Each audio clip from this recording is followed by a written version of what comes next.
See BetMGM.com for terms. 21 years of age or older to wager and physically present in New York only. Subject to eligibility requirements. Rewards vary and expire in 7 days. Gambling problem? Call 877-8-HOPE-NY or text HOPE-NY 467-369. Step up your game in a Mercedes-Benz from Ray Catena. When it comes to performance, luxury, and selection, count on the power of three. Mercedes-Benz of Edison, Ray Catena of Freehold, and Mercedes-Benz of Union. 3 powerhouse locations delivering what matters most. First-class customer service and an experience that's always a win. Their expert team is ready to help you find the perfect Mercedes-Benz, whether it's a gas, hybrid, or all-electric. Make your move to the triple luxury Mercedes-Benz dealerships. Visit RayCatinaMercedes.com. Hey everyone, Boomer here. If you love eating great food as much as I do, you have to listen up. The Chef IQ Sense wireless thermometer and the mini oven are must-haves in your kitchen. The thermometer helps perfectly cook your chicken, fish, or meat, and the oven is an all-in-one hero that bakes, broils, air fries, toast, and much more. For years now, I've been telling you about how amazing these products are and how they have changed my life. Now it's time to change yours. Go to ChefIQ.com and don't forget to use the code word Boomer to save big at checkout. That's code word Boomer at ChefIQ.com.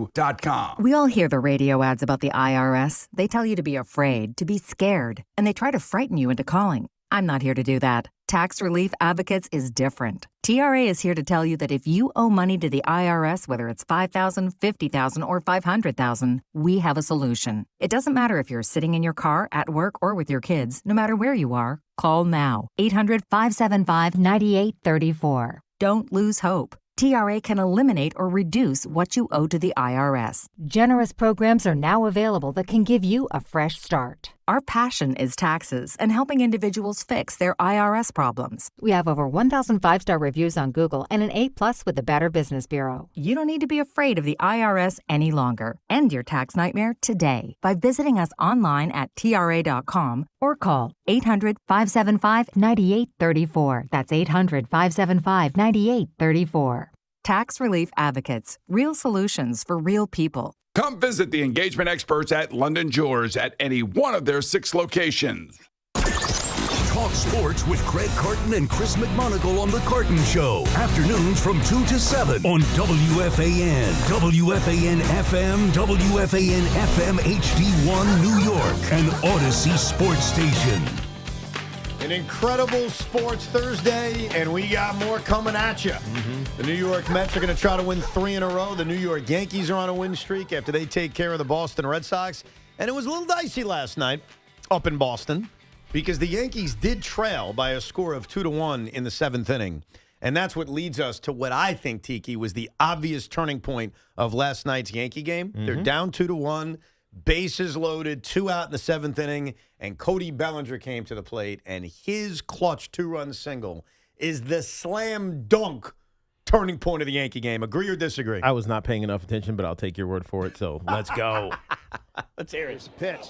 Swing on a little loop into left field. That'll work. Grisham scores. Jazz flying coming around third. He's going to score. Cody Bellinger ringing a bell here in the 7th inning. A 2-run pinch hit single, and the Yankees have taken a lead. I like that. There you go. Ring the bell. At some point, it's got to be one of these Yankee pitchers, whether it's Max Fried or Cam Schlittler, because they are just dominant. They are so good. Cam Schlittler did it again last night. He goes 8 brilliant innings. And that's the thing about this Yankee rotation. Not only did they carve up the Boston Red Sox, but think about how deep into games they went over the last 3 days. Deep into games and how many pitches? Yeah, efficient. He lowered his ERA because one of those runs was unearned, so it ended up being 8 innings, 2 runs, 1 earned, to 1.77. Yeah. Your American League All-Star starter, folks. I mean, he may be on his way. I don't know. I mean, Max Fried is like right there. Schlittler's got the edge. They'll piggyback. Now, 96 pitches he threw. There was a very, very minor note that nobody paid attention to during our stream that only I heard. I am curious if it's the same thing I was about to bring up. So you want to say it at the exact same time? It was about Bellinger. It was okay, completely different. Go ahead. Chris McMonagle, in a very serious tone, turned to the room and said, "This is why you trust Booney benching starters and letting him pick his spots for them." Oh, come on. That's ridiculous. He didn't actually say that. He said it. Now, I know Cody did not start yesterday. Ben Rice did, and Cody came off the bench. But at the end of the day, you still want to start your better players. I know. And Bellinger is entitled to a day off. I turned back to Chris. I go, Chris, today is not the day I'm going to argue with you about this, but I cannot believe you just said that. That's an embarrassing opinion. I mean, Ahmed Rosario started. He pinch hit for Ahmed in this spot, ended up staying in the game. But Big Mac actually uttered that kind of phrase. Yeah. This is why you pinch your best players. He felt that was the moment to say, this is why Aaron Boone's got his pulse on the team. Oh, no, I did not notice that. There's a lot of things that were probably said last night at our big party that none of us noticed. Yeah. For example, I'll give you one that the morning guys completely missed. Because rightfully so, if they want to be mad at me or you for rooting against the Knicks, I will completely own that because I did that for most of the game. But when C.J. McCollum hit the shot that turned out to be the game winner, and this is caught on video, it's readily available, Sean turned around to give me a high five, and I refused. Yeah. I said, this is not appropriate in this moment. While, yes, I've been rooting against the Knicks, this moment's too serious to do that, and I turned you down. You did. You left me They hanging. thought I returned the high five. I did not. Now, I still may be weird and a loser and a mean, douchey guy, but I made clear, and the video proves it, I lectured you, not the moment for a high five. You were a bad teammate last night. I would border on you embarrassed yourself in that moment. Why? As a Nick hater, you embarrassed yourself. I was trying to be above the fray. No, because here's the problem, Evan, and this is where you missed the point. Last night was supposed to be us in our natural habitats. We're not doing a radio show. We're not being IBOs. You were rooting against the Knicks the whole time, and there's a difference.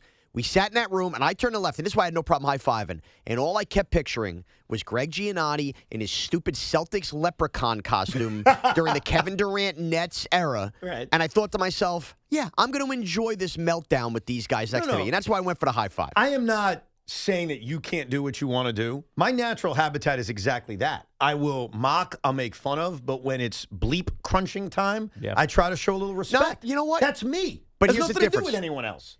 Basketball is the one sport where I get to experience the little brother syndrome. I'm the big brother everywhere else. I get you. And there was something about that room last night where I said, you know what? This is great. F these guys. And you know what? I'm not going to hide that. I don't like the Knicks. Didn't hide it either. I just chose in that moment to be above the fray. No, That's but not all. to celebrate against your teammates, so to speak. But that draft party was about celebrating the moment you wanted to celebrate. Look, we're different in that regard. We just are. What I love is, and G said this to me last night, it makes me laugh. And I know the architect has said this to me, and I guess this is the proof that I'm an immature child, and I will own that.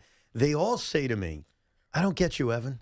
You love this radio station. You love sports talk radio. How could you root against the Knicks? What are we going to talk about in May? It's not good for business. And I'm like, I get it. I respect it. You have every right to root for things based on business. I am a child sports fan. And I am going to root against the teams I don't like. And I'm going to root for the teams that I do like. Right. And I understand that it's easier to do a radio show with the Knicks. I get all that. I respect it. You can have that opinion. I just don't. Now, let me get to the thing that you guys missed. All right. What the Red Sox fans did last night, because I thought this was fascinating. So Cam Schlittler came out and said, hey, look, the Red Sox fans, they're going to curse at me in the bullpen. There have been death threats to my family, like serious stuff. Right. And the Red Sox fan, led by Jared Carrabis, and I said this on the air the other day, fully denied all of it and said, we're not doing any of that kind of stuff.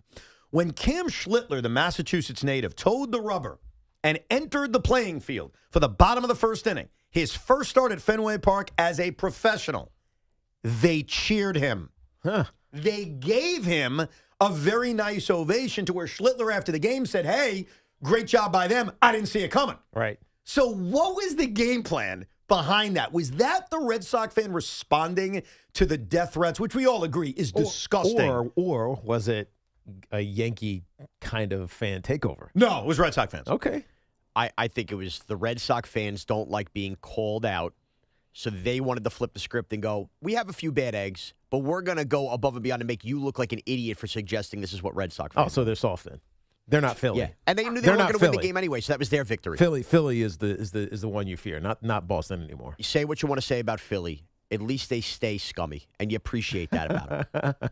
Don't you think it's possible? Because I'm trying to think if, I would do this. If there was a guy from my hometown, right, or just New York in general, like a real New Yorker, who now got drafted by one of our rivals and was now making his first start back in New York, or first performance back in New York with this rival team, is it possible we would actually give that applause to that guy with the being of, hey, we're proud of you. You're a local guy. This is the last time we're ever going to cheer you, and now you're our enemy? Was it almost like a classy, hey, before we go to war, we're going to give you a round of applause, So the example, and then you're dead to us? The example would be Volpe.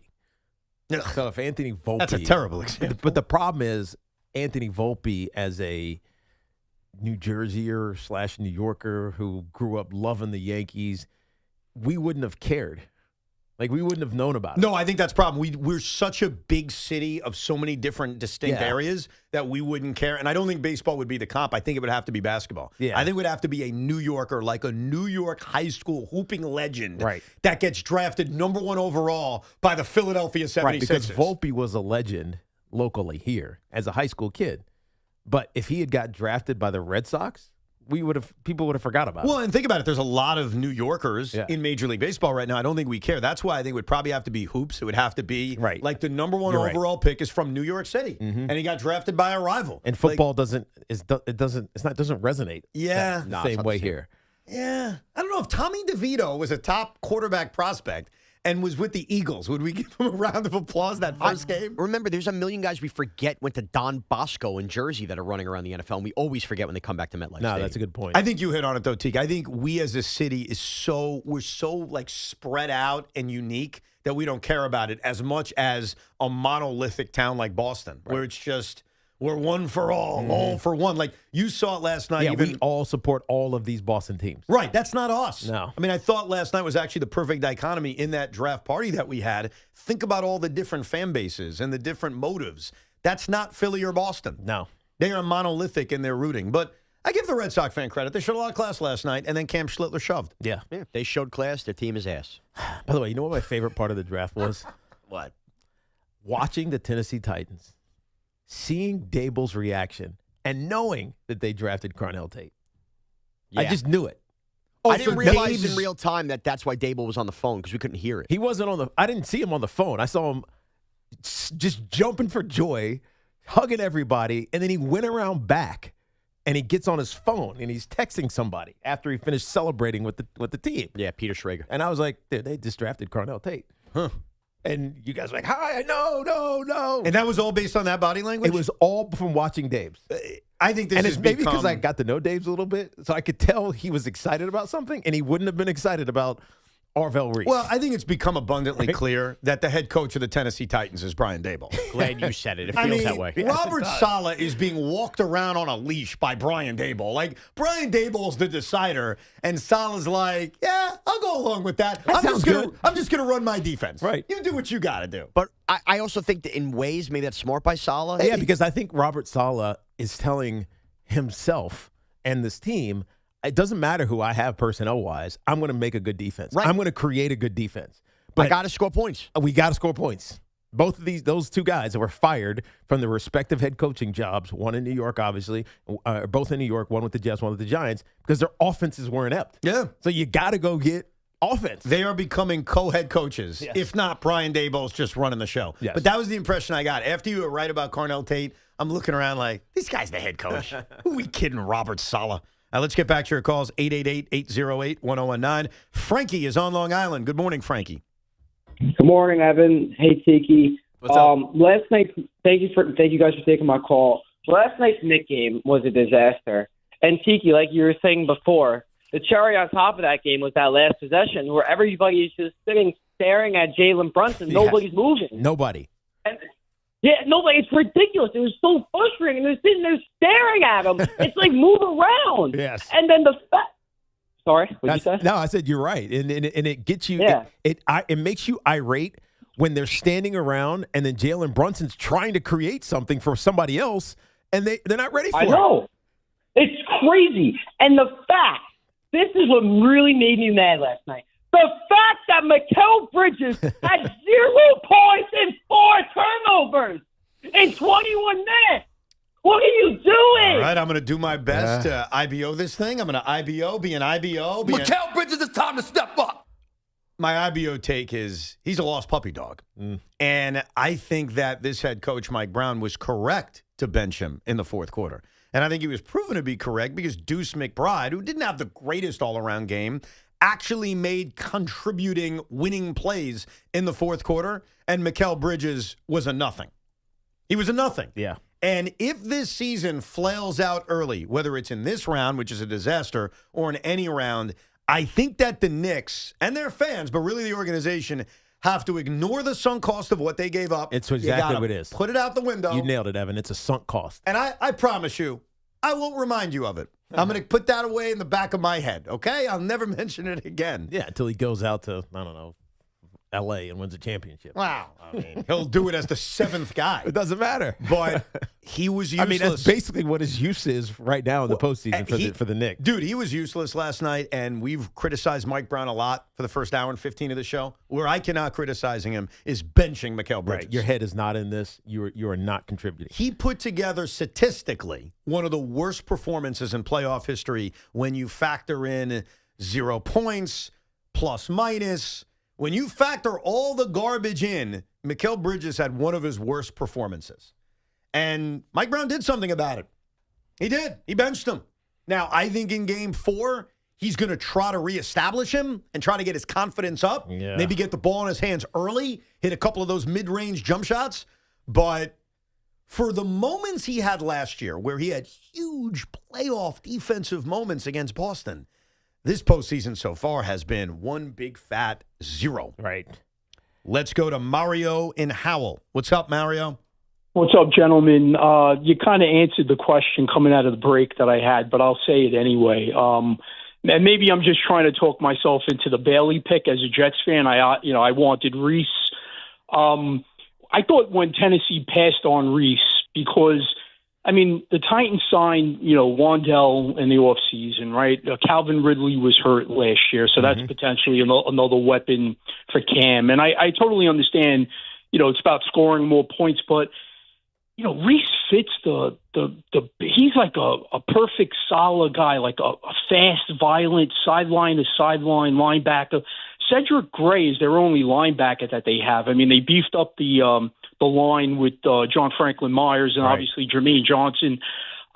When they passed him up, I mean, is there anything to read into that, or is it simply it's about what Dable wanted, as you guys just alluded to, and also just like trying to kind of get most out of Cam and surrounding him with weapons? I think it's a good question, but I think the unique structure of the Titans coaching staff puts them in position to want to win now, even if they still have some building to do. Because Robert Saleh was a failed, fired head coach. Brian Dable, even though he did win Coach of the Year in his rookie year as a head coach, was a failed, fired head coach. Your next jobs, and it's now collectively, even though we're saying this, we're making this up, that they're kind of like co-head coaches, but their next jobs have to be a success. Like they can't go they can't go 2 seasons like looking horrible, sub 500, worse in the division type of.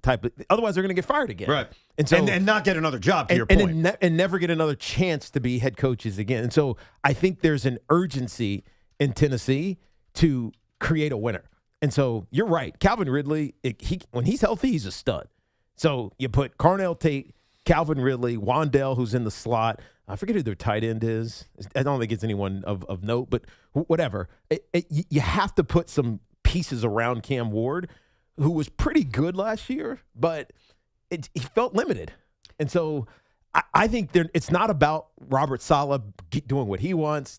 It kind of is what Dave's doing what he wants, but it's more about you got to score points to win. Yeah, and like you said, you want to put your second-year quarterback who's about to have the most important year of his career in the best position to succeed. Right. That's what you're trying to do. I think for us, we all have an interest in it because, like you said, it's 2 failed head coaches with our teams, and now they're working together. It's like this perfect economy of, let's see how that works. So, yeah, my natural reaction is, because one of the big critiques on Robert Saleh was he wasn't the alpha. He wasn't the leader. Sean made a big deal of it. Turned out to probably be right when he said, hey, it was concerning when Robert Saleh said the best teams coach themselves. Yep. Things like that. Right. And so we already have in the back of our mind that maybe he wasn't alpha enough, and now it feels like the OC is the one making the big decisions.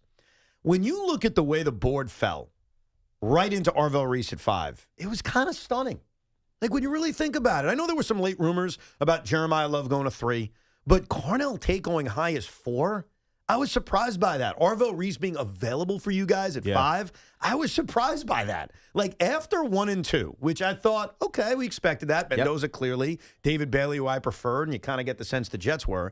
I thought 3 through 5 was, like, crazy. Yeah, well, I mean, we heard the inklings about Jeremiah Love to the Cardinals, which makes no sense because they're not a team that's ready to win or has an offensive line or really even has a stable quarterback because Jacoby Brissett he's demanding that he be paid like a starter, even though he's, 36 years old, 35 years old, whatever it is. And they lost out on Simpson, Toporento. Yep, exactly. And so it's like, I don't know what they did that for. It really, he's a great player. You just know in 5 years he's going to be on a great team that's not the Cardinals. Yes. And they're going to have wasted these 5 years. 100%. And then you will use that, Sean, 5 years from now as another example of this is why you don't draft a top running back. It's not true, though. It's they shouldn't have drafted a top running back. That's it. That's just it. You draft him if you're ready for it. They weren't ready. They're not ready for it. And when they are. But guess who else did this? The Raiders did this last year. Right. The same thing. They weren't ready for, what's his name? But maybe. Ashton Jenkins. They weren't ready for Ashton Jenkins. Maybe, and this is what I think Arizona's doing.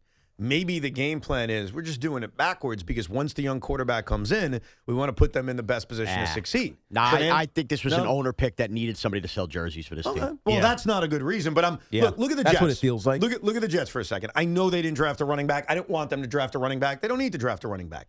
But what they did with 2 picks in the first round is they improved their offense. They improved their offense for who exactly? For the temp quarterback before they bring in the kid next year who's going to have no excuse not to succeed because he's going to have weapons all over the place. Right. So in a way, it's similar to what the Jets are doing. It just wasn't a running back. Yeah, well, but the Jets already spent time building the O-line. To Tiki's part, the Cardinals didn't do that, and that is why what the Giants did last night sets them up if they wanted to do that in the future with running back. Right. Let's go to Mike. There aren't any good ones next year. At least not yet. We'll see. Wait 2 years from now. Mike is in Cranford, New Jersey. What's up, Mike? Hey, Mike. What's up, dude? Hi, guys. Cranford, New Jersey, the home of Bob with Shoes and the great play-by-play announcer. But also, speaking of play-by-play, I don't know what you guys are watching with me, but the Amazon executives, are they watching the basketball games? It's like an old Bruce Lee movie where it doesn't match up. I'm having to mute the great Ian Eagle and Stan Van Gundy while I have to watch Ian make a call. I don't see it until a second later. I hear the ball go through the hoop. It's absolutely ridiculous. We had it on last night, but we didn't have the sound. I rewatched the fourth quarter. Now, it's a day later. I admit that. It was on the NBA app, and I did not have that. But with all that said, maybe it's because of that. Have you heard this critique, Okay, Sean? so I've heard this critique in the playoffs from some, but it's not everybody at the same time. And I have a, what do you call it, like a PhD in this. This happens to me all the time with the Yankee games on Prime and occasionally an NFL game on Prime. What happens is, at some point, you have a little glitch in your own internet router that affects Amazon more than any other streaming service, where, like, I will hear the pop of a mitt, the catcher catching, and the pitcher hasn't thrown the ball yet, occasionally during a Yankee game, and then the sound gets out of whack. You have to stop, get out of it, and re-go back into it. It has happened occasionally to other people during NFL games, and I've seen this complaint. So when you're experiencing that, it's not everybody at the same time experiencing the same moment in an NBA game. Because it should be one digital signal. I don't understand. Are they separating the visual and the digital, the audio? That is way above my head. But it doesn't happen really with Netflix. It doesn't happen with Max. You're right. There is something with Amazon Prime when they do sports that one little internet glitch at home, you suddenly end up with an out-of-sync audio to the game. But it's not everybody at the same time. Right. I do want to pay off something that Sean accused one of our coworkers of doing at our live draft show, and we have the audio to prove it. Sean earlier said that Chris McMonagle, after Cody Bellinger got what turned out to be the game-winning hit, used that moment as an opportunity to put over Aaron Boone as, see, this is why you bench your best player, so you can use them whenever you want. They got this audio? Our archivist, Dan, got the audio. Wow. So, ladies and gentlemen, do you have it ready to go in our system? Yeah, I see it. You guys are unbelievable. I didn't even know this was coming. It's right here in Ladies front and of me. gentlemen, here is, after Bellinger's hit, Chris Big Mac McMonagle making this a reason to celebrate Aaron Boone. I thought that's your show. Let's go! Cody Bellinger, we got a Yankee lead here. See, he was on the bench ready to pinch hit him. What a manager. Boy, what a manager that Boone is. Had the manager actually started him, maybe who knows? I don't know. I had him in the most critical at-bat of the game, didn't I? All right. Wow. The most critical at-bat of the game. I hate when Chris does that. He's something else, man. I love the fact that we have it. That's the beauty of the draft show. We can find everything that was said over the course of how many hours that thing was. Now, the other thing that we will discuss when we come back, plus more of your calls, Giant fans, Jet fans, the Knicks, 888-808-1019, is Sean asked a very important question going into last night. Who he thinks is the biggest Knicks fan at this radio station. And after watching the Knicks fan in their habitat, Sean has an answer. Is it Boomer? Is it Gio? Is it Craig? Is it Big Mac? Who is it? Sean will give us that answer. Plus more of your calls at 888-808-1019. Our friends at Town Fair Tire remind you that at Town Fair Tire, you always get the lowest price on name brand tires from Connecticut to Maine. Nobody beats Town Fair Tire. Nobody. Stop dealing with your back and neck pain and sciatica and go see 3 double board certified pain specialists at Samuel Institute for Pain Management. They specialize in headaches, migraines, and nerve pain and will get you back to feeling yourself again with minimally invasive and non-surgical treatments. There are thousands of 5-star reviews. Who trusts Samuel for pain relieving solutions? Same-day appointments available with offices in Colonia, Livingston, and Englewood, New Jersey. Turn to Samuel Pain for effective pain relieving solutions. Visit SamuelPain.com. Spring is the perfect time to refresh your home, and Windorama is making it easier than ever. During the spring refresh sale, save up to 30% on your window and door project. Plus, take advantage of low to no interest payment plans when you purchase and install with Windorama. It's simple. Book your free in-home consultation, shop from home, and let their local certified experts handle measurement and installation. Visit Windorama.com to book your free in-home consultation today. This portion of the program is sponsored by Amazon Hub Delivery. It's also sponsored by Ray Katina, Mercedes-Benz of Edison. Hey, business owners, it's Tiki Barber. Are you looking to earn extra money? Of course you are. When your business partners with Amazon Hub Delivery, you simply drop off packages to Amazon customers in your neighborhood. Get started at Amazon.com/Hub Delivery. If your business needs a van, step up to a Mercedes-Benz van from Mercedes-Benz of Edison. Cargo, crew, or passenger, customized for everything from deliveries to construction. Work smarter and stay organized with a van built for your trade at Mercedes-Benz of Edison. Visit RayCatinaEdison.com. Hello, New York, New Jersey. Bank of America, in partnership with Visa, invites you to a FIFA World Cup 26 watch party. Open an eligible Bank of America checking account in participating financial centers only for an opportunity to reserve 2 complimentary tickets while supplies last. Experience special musical guests, games, giveaways, food, and more, all at a legendary venue. Learn more at BofA.com/BofA Visa Watch Party. What would you like the power to do? Bank of America, proud to be the official bank of FIFA World Cup 26. Bank of America NA, member FDIC. Terms apply. All rights reserved. Hey, it's Tiki Barber. Looking for a great deal to stay connected? Now, for a limited time, new Verizon mobile and home customers can get Fios and a line of mobile for just $69.99 a month with AutoPay. Get Fios 300 megabit per second for $20 a month and unlimited welcome for $50 a month plus taxes and fees when you bring your own phone. Visit a Verizon store today to learn more and switch. For new Fios, internet, and mobile customers, discounts applied over 36 months. Mobile and home discount enrollment required. Additional terms apply. In times of congestion, unlimited 5G and 4G LTE may be temporarily slower than other traffic. Domestic data roaming at 2G speeds. The most important meal of the day just got better at Dunkin'. Now you can get a medium hot or iced coffee, 6 crispy hash browns, and a bacon, egg, and cheese sandwich, all for $6. That's a full breakfast meal for $6. 6 crispy golden hash browns, a warm, delicious bacon, egg, and cheese, and a medium coffee to start your day right. Do breakfast the Dunkin' way and order Dunkin's $6 meal. No substitutions, participations and times may vary. Limited time offer cannot be combined with other offers. Exclusions and terms apply. Sunday afternoon Mets games are Family Sundays, presented by Apple Bank. Get to Citi Field early for kid-friendly entertainment on Mets Plaza. Grab a kids meal at select concession stands and enjoy family fun throughout the game. Go to Mets.com/Family Sunday for details and tickets. Together, let's drive at Paramus Chevrolet. For just $247 a month and $1964 due at delivery, lease a brand new Equinox 40 Wagon LT with 2-wheel drive for 39 months. Buying, enjoy 0.0% APR financing for well-qualified buyers. Visit ParamusChevrolet.com today. Hey guys, let's get real for a second. When it comes to performance, good enough isn't good enough. And that's exactly why Blue Chew just raised the bar. Blue Chew Gold tablets go further than others, combining 2 proven ingredients for circulation plus apomorphine and oxytocin to enhance arousal, desire, and connection from the inside out. Get started today at BlueChew.com. And now we've got a special deal for our listeners. Get 10% off the first month of Blue Chew Gold with promo code WFAN. Visit BlueChew.com for more details and and important safety information. Hey, this is Sal Licata. Right now is the time to make sure that your current cooling system is ready for hot weather. You don't want it to fail when it's 90 degrees out, and if it's over 15 years old, you're wasting your money. Get a new high-efficiency AC system right now from my friends at Edison Heating and Cooling. They are New Jersey's air conditioning experts and have been for decades. Take it from me. These guys have done plenty of work on my house. You'll save money and stay cooler. Contact them now at edisonhvac.com. That's edisonhvac.com. This is Joe Cordell of Cordell & Cordell. Cordell & Cordell is the largest family law firm in the country, with over 35 years of helping clients navigate divorce. If you or someone you care about is facing a family law issue, let us set up a 1-hour Cordell Consult. The Cordell Consult is a meeting with a local attorney who will give you clear guidance about your options, whether it's a separation, a postnuptial agreement, divorce, or custody. CordellCordell.com. 866-323-7529, 250 Pele, Saddlebrook. Diana Magala, licensed in New York and New Jersey. Joseph Cordell, licensed in Missouri and Illinois only. And Doug. There's nowhere I wouldn't go to help someone customize and save on car insurance with Liberty Mutual, even if it means playing in a football game. Boom! 42! You're going down, Doug! Oh, yeah? Your price on car insurance when you customize and save is going down. Hey! Limu? What are you doing on their team? Only pay for what you need at LibertyMutual.com. Liberty, liberty, liberty, liberty. In digital advertising, everyone talks about clicks, but clicks don't pay the bills. Sales do.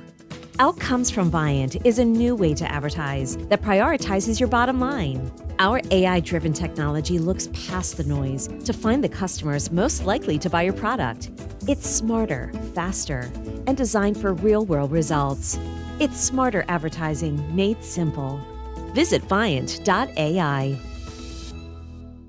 Hey everyone, Boomer here. If you love eating great food as much as I do, you have to listen up. The Chef IQ Sense wireless thermometer and the mini oven are must-haves in your kitchen. The thermometer helps perfectly cook your chicken, fish, or meat, and the oven is an all-in-one hero that bakes, broils, air fries, toast, and much more. For years now, I've been telling you about how amazing these products are and how they have changed my life. Now it's time to change yours. Go to chefiq.com and don't forget to use the code word BOOMER to save big at checkout. That's code word BOOMER at chefiq.com. The pros know nobody beats FW Web. With extensive inventory, personalized service, and a fleet of trucks across the Northeast, FW Web supports all customers, from one-van contractors to large facility operators. For planned projects, emergency jobs, or maintenance, FW Web has what you need, when and where you need it. For plumbing, heating, HVAC, refrigeration, propane gas, and PVF jobs. With over 100 locations, visit FWWeb.com to find one near you. Saturday on the CW. We are green at Talladega! The NASCAR O'Reilly Auto Parts Series blasts off. Great day to go race Talladega. On one of NASCAR's most legendary tracks. Talladega, dude, let's go! This is the biggest and the baddest of the super speedway tracks. It's a race. It's a party. Woo! This is Talladega. The NASCAR O'Reilly Auto Parts Series. From Talladega this Saturday at 3 p.m. on Pix. The Lease Full Ahead event is on at Nielsen Dodge. Get out of your current lease early and get into a new vehicle. Don't wait for your lease to end. Upgrade now. We have hundreds of new Jeeps, Chryslers, Dodges, and Rams to choose. Lease a new 2026 Jeep Wrangler 4-Door Sport S 4x4, just $259 a month. On Route 10 in East Hanover. Online at nielsendodge.com. Declaration of Deals Sales Event. With approval term 24 months, due at sign 8104, add tax tag 498 doc fee and DMV fee. See dealer for details. Looking for the lowest price on name brand tires? Get to Town Fair Tire and get the guaranteed lowest price on any name brand tire. Nobody beats a Town Fair Tire deal. Nobody. Name brands at discount prices. Town Fair Tire. You know the rush when you reach that goal, when something you've worked for pays off. That's success. At University of Maryland Global Campus, we believe you should never stop chasing it. That's why we offer a skills-based education that helps move your career forward. Learn how to apply emerging technologies like AI and data science. Build your leadership and critical thinking skills. Apply now and save with no application fee. Classes start May 13th. Learn more at umgc.edu. Certified to operate in Virginia by Chef. Partly sunny, high 65. Weather brought to you by Staples. Epic parties start at Staples. Now you can grab Party City balloons, decorations, and tableware, plus matching custom invites, banners, and more right at Staples. That was easy.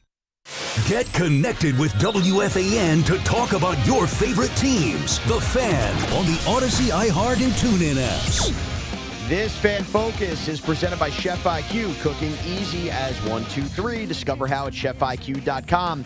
Lost in the shuffle of the draft and the New York sports chaos, there was more NBA and NHL playoff games last night. The Nuggets looked dank versus the Timberwolves as they trailed 2-1 in their series. Minnesota wins 113-96. Jokic was terrible. The Raptors, how about them? They stunned the Cavs 126-104 to steal a game in that series.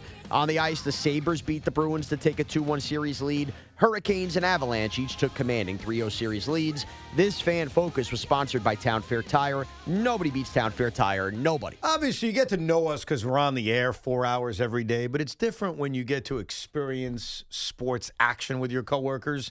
And Sean brought something up yesterday. I didn't know the answer. I said, you'll get a better idea experiencing it. And he said, who do you think is the biggest Knick fan at WFAN?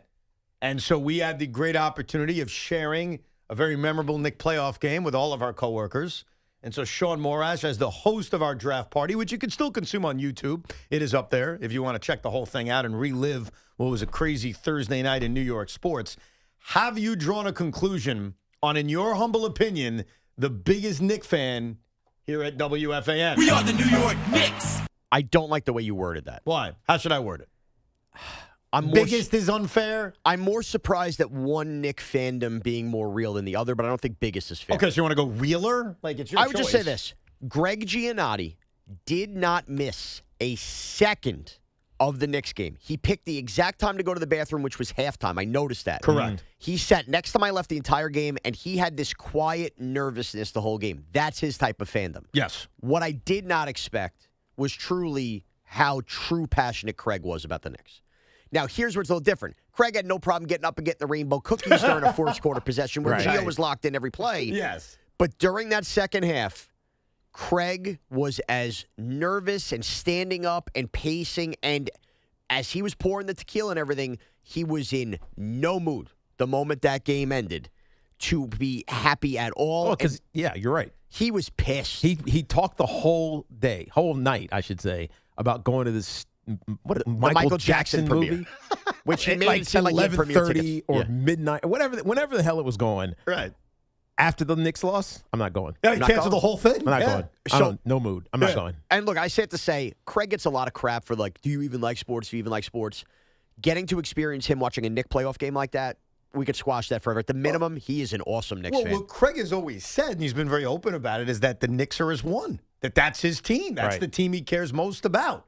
And so I agree with you. I think he showed that passion throughout the night. I think that Gio was as locked in as anybody, though. I think that the way he consumed it was just very different than showing the emotion on our sleeve the way Craig did. Because he wasn't vocal. He was not vocal. He was to himself. And I think the reason he was because he was nervous. Yeah. No, I think that's right. I think there was a lot of nervousness in there. There was angst. Because I was sitting next to Gio, and you could feel the angst. It's why he wasn't as reactive as he is. You probably thought he would be, given how he is on the morning show. Yeah. To the draft. No, and I'll tell you this. I really believe, because I was busting Craig's balls. Like, you nervous? How you feeling, right? Mm-hmm. I didn't do that to Giannotti because I think if I did, he would have punched me in the face. And I even and I would have respected it because I think it was that serious. Like, shut the bleep. And I think he would have decked me. And I noticed how quiet he was from the stream. And look, and it was awkward at times, right? Trying to get everybody to talk. So I was trying to pull out a Gio. You're nervous, like trying to have fun with it. And he just had this very low tone. Very nervous, man. I'm very nervous, man. Like, it was like that was watching the game next to two real fans, just totally crazy. Like, one's more overreactive and the other is just like, I don't want to talk during No, this. they're the faces of Knick fandom at this radio station. I guess Tommy as well. I mean, we'll throw Tommy in there. Let's go Yankees. Yankees? But I think Big Mac was like, I hope we win. Yeah, whatever. You take a whatever approach. Yankees won again. But I agree. I think Gio and Craig were very nervous, intense about the game, and just showed it completely differently. So you have no answer is what you're saying. Right. I think the answer is it's a tie. It's a tie, but Craig They're just surprised different. me. They're very different Knicks fans. And I don't want to judge that. Some people are more vocal and some people are more quiet, nervous. That doesn't make you less of a fan. You know what they should do? You know what Craig should do? I should never tell him how to run a show, but he should spin his little wheel and have a competition between himself and G in terms of Knick fandom. That'd be a great segment. Yeah, but how would you do that? I guess like, Big how Mac, would you judge it? Big Mac would have to set up the wheel. It would have to involve, like, painful moments in Knick history, great moments in Knick history, and based on their answers, you judge. That's a great segment. I wonder if Craig will do it. No, he won't. No, he won't. No, he makes everyone else spin the wheel. Definitely. Right. But it was a very, very, very fun night. Very enjoyable night. Very enjoyable night. Now, with that said, before we get back to your calls, this series is not over. Like, I get that there are major warning signs, and we've addressed them, led by Mike Brown, and especially his rotations, and just the clunkiness of the offense at times, and the continuous non-involvement of Karl Anthony Towns when he is in a series that he should dominate. In critical moments, particularly in the fourth quarter. Oh, no doubt. In the fourth quarter, he took 2 shots. I know. Deuce McBride took quadruple the amount of shots.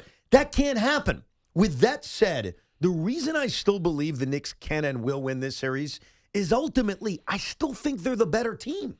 And what has surprised me... but will that matter if they're not put in their best position and don't play well enough? No, because that's what's happened. Look, they can lose the series. Clearly, they're down 2-1. I mean, their backs are squarely against the wall. I just think ultimately in Game 2 and in Game 3, and I'm surprised by this, the best player on the floor in the fourth quarter wasn't Jalen Brunson.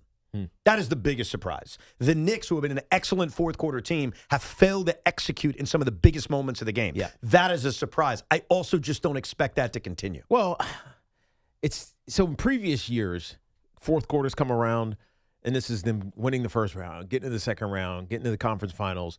It was always, at least it felt like it was always Jalen Brunson being clutch when you needed him to be clutch. It's why he was the clutch player of the year, right? It doesn't feel like that's a guarantee anymore. And so I think there's this belief ingrained in the New York Knicks, and it's 2 different coaches, so it's definitely like a Knick philosophy that Jalen Brunson is going to be your savior. Right. And it's just not always the case anymore. So at some point, you can't keep beating your head against the wall saying this is going to work, this is going to work. You ultimately got to let Cat do it or let someone else try to make that game-winning shot. I know they did it with Mikal Bridges in Game 2, but that was more circumstance because there's a fast break nature of them missing the free throw and Josh Hart, advancing it up the court and Mikal Bridges just missing a shot. But it feels like Jalen Brunson is designated to be that guy. He's the designated hero. Yes, but he's not always heroing it anymore. His N1 was heroic. Yeah. That was. By the way, Big Mac is not happy with you, Sean. He is saying he's taking an astounding amount of shots. He was pacing the entire second half. He didn't sit down at all, and that you're not giving him enough credit for his Knick fandom. I actually agree. He's convinced me. Hold on. Did I take a shot at Chris's Knick fandom? Yeah, you did. You said he's not a real fan. It was Chris McMonaco. You did. His fat ass. Oh, was that me? Yeah. Oh, my bad. And here's why I can't speak to that. Chris was above me pacing with you. I sat next to Craig and Gio. I can't speak to Chris. Like, I wasn't watching Chris while he was watching the Knick game. I will say he was into the game, just not as into the game as Craig and Gio. That's a fair statement, right, Tiki? Yeah, of course. He was just not as emotionally committed as Gio. And not for nothing. And Craig. Chris was set up to fail last night. If we just Why real was quickly, he set up to fail?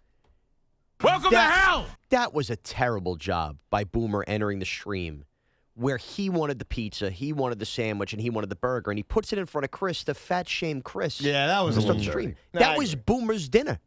And Boomer hung Chris out to dry. Like we talked about yesterday, Boomer's the biggest pig here, but he hates fat people. He's fat! He's fat! Yeah, no, you're right about that. That was wrong. Now, Big Mac's a good Knick fan. He's just not as big a Knick fan as Gio and Craig. That's all. Well, he's a little bigger. Now did you're it. fat. I'm sorry, damn it. I saw a belly. I saw a belly of mine, too. I tell you, I put on some LBs because I got like this stomach protruding. I need to start working out. And what I'm going to do is I'm going to start biking a lot more. Why is that hard?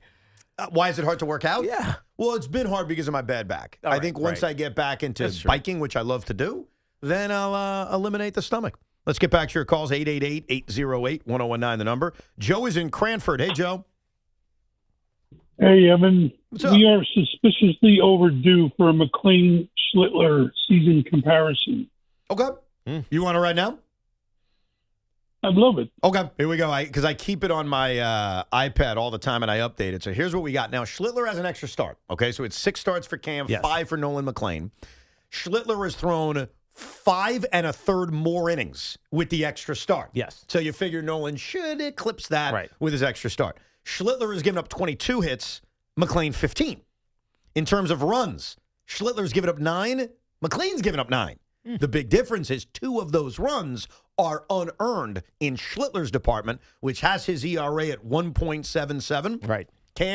Nolan's ERA 2.67, which sounds like a big difference because it's a run. It's really not. It's kind of a great start for. It's a great start for McClain. Both off to great starts. Yeah. Strikeouts. No. I mean, if he has a great start, gives up no runs, it's not going to go all the way down, but it'll go down closer. It'll go down absolutely. Yeah. Strikeouts to walks 41-4 for Schlittler, 38-8 for McClain. But here's the big difference: he has 4 walks on the season. 4 walks on the season. Wow, isn't that nuts? That's crazy. Wow. The big difference is team records, which obviously matters because of the offense and the bullpens. The Yankees are 5-1 in Schlittler starts. The Mets are 1-4 in McClain starts. So I would say that our updated leaderboard gives Cam Schlittler the slight edge over Nolan McClain. But let me ask you a question, T. Because I thought this last night. I didn't say it because I don't want to be that guy. So I'm just going to ask you point blank. We are 5 and 6 starts into the season. If you had to put your shekels on the guy that's going to have the better season and then the guy who's going to have the better career, who do you think it is? It's Cam Schlittler in both cases. Really? Okay. Fair enough. The second for the career is because of the team he plays for, relative to the team that McClain plays for. Jacob deGrom was on the Mets. Luis Severino was on the Yankees. It didn't work out that way. I don't think that's a good answer. But it's different. Okay. It just feels like the Mets are going to ruin him? Can drag you down. Yes. Whereas the Yankees are always going to be.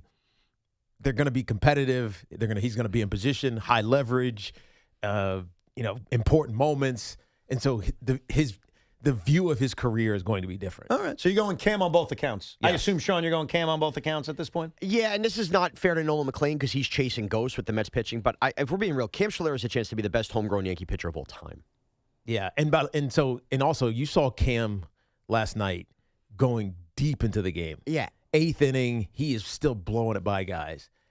Our last Nolan McClain start. He ran out of gas. Exactly. Yeah. He ran out of gas. Yeah. And not fair to... He was great, and then he ran out of gas. Not fair to Nolan McClain, but we've already checked the box on knowing that Cam Schlittler was a big game pitcher. We just have. All right. Yeah. I think both guys are going to be wrong, but hey, just wanted to give an update. I hope I'm wrong because that means you got happy Evan. Yeah. And you got happy Ricos. And that doesn't mean Nolan McClain becomes Frankie Montas. They both could have Hall of Fame careers for all we know. What we should want and expect from both Aaron Boone and Carlos Mendoza, if Mendy's still here, is when the Mets play the Yankees in just a few short weeks, can you give us what we want? Yes. And what we want is Cam Schlittler versus Nolan McClain at Citi Field. We have no idea whether that's going to be lined up. It's not even worth. It's too far out. I could count it out for you, but there's with the off days involved and the alterations in each rotation, I would not. About a week and a half ahead of time, I'll give you a count. Preferably give it to me that Saturday. Though. We should have some Major League Baseball should mandate it. Yeah, mandate it. Damn it. Kind of like when the Tigers and Pirates pop up on national TV and somehow Skeens and Skubal are already pitching. Exactly. Right. Nick is calling from Eastchester. What's up, Nick? Hey guys, what's going on? All's well. So I was calling to talk about this Sadiq pick from last night. Like, I know in that span of 30 seconds, the Knicks went down, the Jets picked Sadiq, and then I guess the Twins tied the game against the Mets. Yes. I mean, I'm a Mets fan too. 2 of 3 of those, I think, turned out to be fine. Like, I just don't see how where the Jets have been the last 15 years. I mean, we're talking about the last 2-3 at this point. Like, you can take any pick at this point and be like, this is a terrible pick. Like, I'm hearing people slandering the Sadiq pick like we're in any position. I mean, unless, I guess, I really don't want Ty Simpson, but I really think, like, especially, Tiki, I heard you say this morning, like what Boomer said going down, like how prominent the tight end is in today's game. Like, I really think if Sadiq can turn out to be something, he has a chance to be the top weapon on this offense. And then you have Garrett Wilson and Omar Cooper. I hope he turns out to be good too. Right. Complimenting that. So I really wanted like all of your guys' takes on. I know, Evan, you said you didn't really like it, but but I want to make clear, I was disappointed, and it's probably just because of the position he plays. Let me ask you this real quick before you finish. Yeah. What would you have wanted alternatively? I wanted another defensive piece. I feel like there's so much work to be done on defense, and they're starting almost over with all the talent that they've gotten rid of over the last year in Sauce and Quinnen and Jermaine Johnson. You want a cornerback or something? Yeah, I mean, that's the thing, and I admit this about the draft. Like, I don't know these players. Most of us don't. No, we right. pretend like we do. I don't. So a lot of my reactions as a fan is based on position.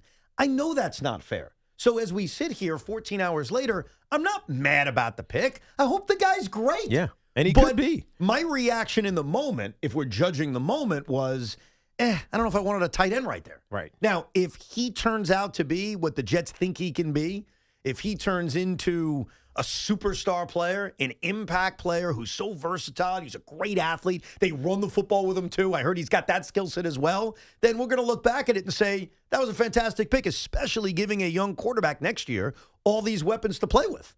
But my initial reaction in that moment was just, I don't know if I wanted a tight end. Yeah, it's not what you expected, so you know he's a good player, but you also don't know how he's going to fit with what your expectation was. Right. And so it's just a weird reaction. It might be similar to Membo when last year. 1,000%. And that's like, the comp I used. We didn't need that. And here's what's funny, Tiki. And then he's great, and you're like, yeah, I'm glad we drafted him. Last year I was disappointed that they didn't get the tight end in Tyler Warren. Right. So right. It's one of those things that's easy to smile at because ultimately with all of these picks, it's about what the player becomes. Mm-hmm. On draft day, I think a lot of it is position and what you think your team needs. Yes. And then eventually it's just, is the guy a good football player? Yeah, but you shouldn't be thinking about what the team needs because that's not how you build winners. You're right. You know what I mean? It's more just get good players. And that's what the Mets, or not the Mets, we're watching the replay. It's what the Jets did last night. Yeah, and ultimately those three moments, the C.J. McCollum shot, the drafting of Sadiq, and the Mets giving up the grand slam, I think two of those things are forgotten about very soon. A, the Mets won the game. Right. So giving up the grand slam is a footnote on the night. Yeah. And then in the case of Sadiq, our emotions about a draft pick, I think, also disappear because it comes down to what the player is. Mm-hmm. The one that sticks is the fact the Knicks lost a brutal Game 3. Yep. If they win the series, that also has a chance to go into the dustpan of history. Right, but if they lose this series, we're going to point to these last two games as humongous X marks against the head coach in this team. And I think the game that probably reeks above others is going to be Game 2 because that was the game that they had won. You see that picture I just sent you? That is just cold-blooded. I want you to describe it to the audience. So this is a picture. Yeah. What is it of? Go ahead. God. What's the picture of? Mikal Bridges in the classic Wilt Chamberlain pose, holding a white sheet of paper with black ink on it, marker obviously, with double zeros. Mikal Bridges, it's time to step up. Obviously recreating Wilt with one and double zeros. Yeah, it's kind of funny. You got to admit. That's kind of funny. That's his AI. Obviously. Yeah, I think everything these days is AI. Yeah, like the photos of us, the baby photos of us. No, those were real. That was not me. Wait, the pictures of us as children? Yeah, those had to be AI enhanced. The ones on the draft party last night? 100%. That wasn't AI enhanced. Dude, those were real pictures. You never had a mustache? I did have a mustache. That was you. But it looks just enough like me, but not like me. I'm gonna give you a perfect example. And I should send this to Cap so he can post it. Mine was cleaned up a little bit as well. So I did this on AI because I love this show called Stargate SG-1, right? And used to have sounds like a show Tiki would like. It's sci-fi going through wormholes and stuff like that. So I did this AI picture of me on Stargate SG-1. Very cool. That looks like me, right? That is not me. Wow. So when I saw that picture last night, I said, that's AI. And so I know it was AI, at least enhanced. It's a picture of me, but it is something just a little bit off. I got you. AI is a scary place. I'm going to send this to you so you can send it to Cap so people know what we're talking about. By the way, speaking of how scary an AI is, I do want to put out a little bit of a warning. Twitter/X does not have like great security or any kind of like people you can speak to. My Twitter account got hacked. So if last night? Like 2 days ago, and I can't access it because I'm an idiot who probably clicked on something wrong. So if anybody gets a DM from me or I tweet something, it ain't me until further notice. And the worst part about X is there's no one to speak to.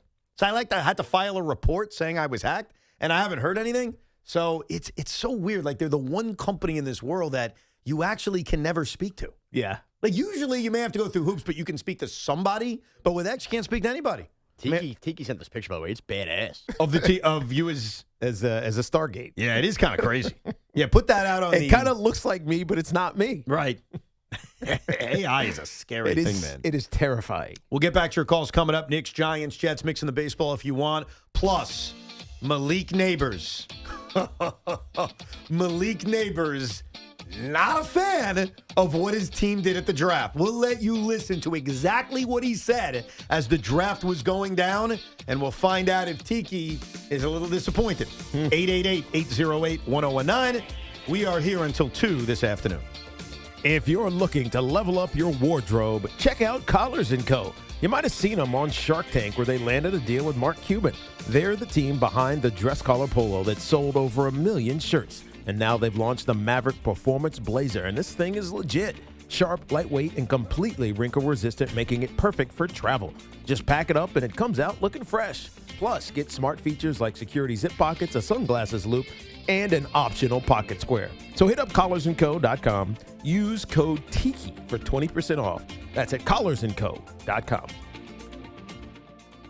This is an Odyssey Sports Minute. The Pittsburgh Steelers are about to enter an era of football, unfortunately for Steelers fans, that I think will be reminiscent of the 1980s, which was not a good decade for the Steelers. They wanted to draft USC receiver Mekhi Lemon and got jumped by the Philadelphia Eagles. They hired Mike McCarthy, a retread coach, this offseason. They're waiting on 42-year-old Aaron Rodgers to play quarterback. What the hell's happening with the Pittsburgh Steelers? I'm Nick Costos.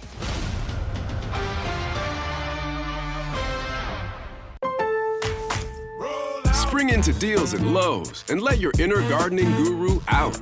Get select 1-pint annuals for $1 and start planting. Plus, get a free additional Cobalt 40-volt 2-amp-hour battery when you buy a select Cobalt 40-volt trimmer and blower combo kit for your lawn.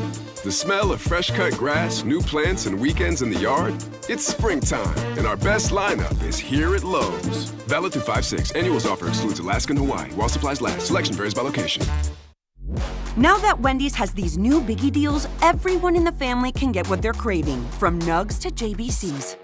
The parental units can get an $8 biggie bundle, the eldest who think they're so grown can get a $6 biggie bag, and the little one who can do no wrong can get a $4 biggie bites. You know, assuming they have a credit card. No, I'm kidding. We take cash too. $4, $6, and $8 biggie deals for the whole family. Only at Wendy's. Price and participation may vary. Single items at regular price. Prices may be higher in Alaska, California, and Hawaii. Hi, I'm John D'Agostino from D'Agostino & Associates, the injury firm. You know what's interesting about the words personal injury? The first word is person. And at D'Agostino & Associates, that word means everything. That's because I handpick every person in our firm, from the pleasant professional person who answers your call to the experienced person litigating your case in court. Because every person in my firm is an extension of me, and the only way to exceed our clients' expectations is to deliver the highest level of personal service every single time. And that starts with hiring the right people. You see, we know that every client is a person too. Someone going through the toughest time in their lives and deserves to be more than just a file number. At D'Agostino & Associates, we put the person back in personal injury. So call 1-800-BITE-BACK. That's 1-800-248-3222 and ask for me, John D'Agostino. And let's talk about your case, person to person. D'Agostino, law, bite back. Bank of America is the official bank of FIFA World Cup 2026. Helping people achieve their goals is what we do. So if your goal is owning a home, we're here to help with guidance and resources, including up to $17,500 in select markets when combining down payment and closing cost grants. Visit BofA.com/home team. What would you like the power to do? Bank of America N.A. Equal Housing Lender. Credit and collateral is subject to approval. Restrictions apply. This is not a commitment to lend. Hey Yankees fans, come out to Yankee Stadium on Saturday, May 2nd for the Yankees' annual Star Wars Day. Enjoy special appearances by some of your favorite Star Wars characters. And the first 18,000 guests in attendance will receive a max-free Mandalorian bobblehead. Get your tickets now for Saturday, May 2nd, Star Wars Day at Yankee Stadium. For tickets, visit yankees.com/tickets. And may the Force be with you. I'm a 100% kind of guy, so I got Verizon Fios. It's 100% fiber internet because I do everything at 100%. What game should we watch? 100% of them. She hits a penalty kick out of the park from way downtown for a beautiful shot onto the green. You either have 100% fiber internet or you don't. Get Verizon Fios. It's super fast and reliable with ultra low lag. It's 100% or nothing. Call 1-833-VERIZON to switch today. Go Calling all hoops fans. Ready for the NBA playoffs? Get in on the action throughout basketball's most exciting time of the year with BetMGM, an authorized gaming operator of the NBA. From same-game parlays to live bets, you can call your shots during any play. Rooting for your favorite players? You'll find all sorts of markets for betting on any star's performance on any given night of the playoffs. Don't miss a single highlight or buzzer-beating shot by getting all your picks in with BetMGM. Ready to shoot your shot? Download the app today. Make your bets and experience the thrill of the NBA playoffs like never before. BetMGM. Make it legendary. BetMGM and GameSense remind you to play responsibly. See BetMGM.com for terms. 21 years of age or older to wager and physically present in New York only. Subject to eligibility requirements. Rewards vary and expire in 7 days. Gambling problem? Call 877-8-HOPE-NY or text HOPE-NY 467-369. Download to see if you qualify. Not all customers will qualify. Transfer fees may apply. No Albert subscription required. Albert is not a bank. Albert Instant Loans are issued by FinWise Bank, member FDIC. Not an actual client. Terms apply. Kylie, what's wrong? I just got hit with a car repair bill. I'm behind on rent, and I feel like I can never save any money. Have you tried the Albert app? Albert is your financial assistant, helping you find ways to save and create custom budgets to actually grow your money. Plus, you can get up to $10,000 for big expenses, or advance up to $1,000 fast when you need cash right away. Albert can get me up to $10,000? Exactly. Albert spots you in a pinch and helps you grow your money in the long run. I'm downloading Albert right now. Download the Albert app and use promo code GO to borrow up to $10,000 for whatever you need. The Albert app helps you budget better and save more money so you reach your financial goals faster. Download the Albert app right now and use promo code GO to borrow up to $10,000. Use code GO to borrow up to $10,000. Did you know about 1 in 3 people with plaque psoriasis may also develop psoriatic arthritis, which causes joint pain, stiffness, and swelling? Does this sound like you? Listen to what it sounds like to be a million miles away. Tremfya guselkumab, taken by injection, is a prescription medicine for adults with moderate to severe plaque psoriasis who may benefit from taking injections or pills or phototherapy, and for adults with active psoriatic arthritis. Serious allergic reactions and increased risk of infections and liver problems may occur. Before treatment, your doctor should check you for infections and tuberculosis. Tell your doctor if you have an infection, flu-like symptoms, or if you need a vaccine. Imagine being a million miles away. Explore what's possible. Ask your doctor about Tremfya. Visit Tremfya.com or call 1-800-526-7736. The Rico Bronya podcast is proudly sponsored by Takara Fuji Apple Chew High, the sparkling cocktail that blends shochu spirits with delicious flavors of fruits from Japan. Whether it's Citi Field or your favorite spot, raise the apple. The home of Yankees radio is WFAN, WFAN FM, WFAN FM HD1 New York, an Odyssey sports station. At some point today, we'll get a more official update on Francisco Lindor, probably later this afternoon with Craig and Big Mac, but it doesn't sound good. Carlos Mendoza said before the game he's going to miss a significant amount of time, so the Mets are going to have to prepare for life without Francisco Lindor. A little bit more baseball setting you up for the sports weekend coming up, plus Idiots with Idioms at 1:30, where you hear all the mistakes from WFAN in the week that was. But yesterday, not only were we doing a live draft show, Malik Neighbors was a part of one on Bleacher Report. And it was fascinating because Malik Neighbors was reacting in real time without any editing, without any giant PR person getting to him, giving his raw opinions on the draft. And I thought it was fascinating, and I pulled a few clips for you. Would you like to take a listen? I would love to. So the first one is when Jeremiah Love was drafted. In our draft room, Sean Morash almost took his clothes off because he was so excited when the Arizona Cardinals took Jeremiah Love because, as we've talked about for a while. Yeah, that was a little exaggerated celebration there. You were a little over the top, Sean. It was relief. Yes, it was. Well, Malik Neighbors' reaction to Jeremiah Love being drafted was very different. Do go Jeremiah Love. And Malik Neighbors is smacking the couch. So before we start, what are you feeling right now? Is this someone you clearly wanted? Yeah, I mean, granted, do I love my running backs I have now? Absolutely. Yes, no word, yeah. But having that kind of running back in the backfield with Jackson, with with Jackson, bro. You don't know who's getting the ball. Right. He's a home run back. Thunder lightning with Cam. Home run back. You know, the defense have to come down and play that. So this is the guy you wanted. It gives me an opportunity to not face double coverage. You have to bring him down. They got Jackson back there with J Love, so it's like you got to pick your poison. What do you think of that? But I tell you what, he's not wrong. Yeah. I mean, we saw this 2 years ago, 3 years ago. Running backs, and I think I said this on our show, the running back is coming back. And part of it is because defenses will now cloud your best wide receiver, meaning they'll have a safety that sits over top of them. So good luck. It's always going to be two bodies around your best wide receiver. You mitigate or you make defenses pay for that when you have a running back that can split gaps and now be on that safety and run past him and score a touchdown. So what he's saying is that the Giants don't have that player, that Cam Scatterbo is not that player, and he isn't yet. Tyrone Tracy has shown inklings of being that player, but he's not that consistent player yet. So he thinks that Jeremiah Love would have been that player. And you're right. You know what? He probably would have been. Teams would not have been able to play two high safety looks against Malik Neighbors if Jeremiah Love was in the backfield. Why don't you go and ask Sean Morash? I have zero issue with Malik Neighbors and what he said there. He's not wrong. He's not wrong. And it's not a knock on Cam or No. Tyrone Tracy. And he made sure to say, I love my backs. Right. He explained the whole thing.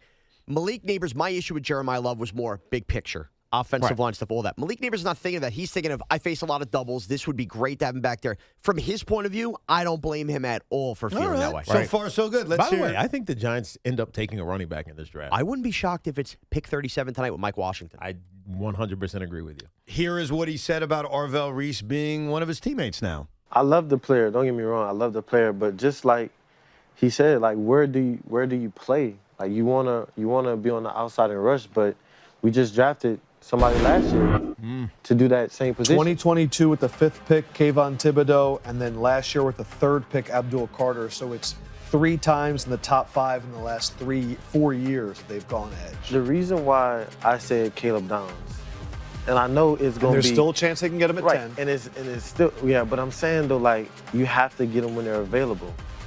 It's not saying that he's going to be there at 10. And because we just traded Dex, right? You need interior D-line. I understand getting outside backer, he wants to rush, okay, cool. But I'm saying, though, when you eliminate something from there, you have to put something in the back end to be secure. What do you think of that? Yeah, so, I mean, again, he's not wrong, but I think he, like most people, didn't actually watch Arvell Reese this year at Ohio State. Because if you go watch him, he is not on the ball all the time. He's not David Bailey. He's not primary edge rusher, I'm rushing from the edge. Now, he'll rush from the edge, but he often starts as a 3-4 backer who then games his way around the edge. So he's rushing on a tackle, so he becomes an edge rusher. But he's an off-ball linebacker.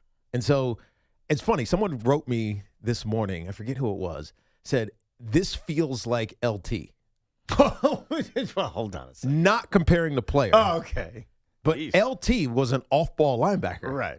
And when he got to New York, he became the on-the-ball will linebacker. Sam Backer's always in the bubble. Middle linebacker's in the middle.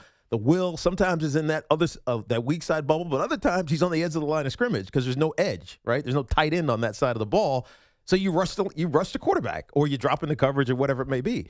Like, I think Arvell Reese he's so misconstrued because he got listed as an edge rusher. Right. But he's not an edge rusher. No, and he's not going to be used that way with your Of course he's not, because that's not what he is. Right. Tiki, this is where on the live stream last night, you and Boomer were all over this part. And I think because we didn't envision Reese falling, we all kind of slept on this.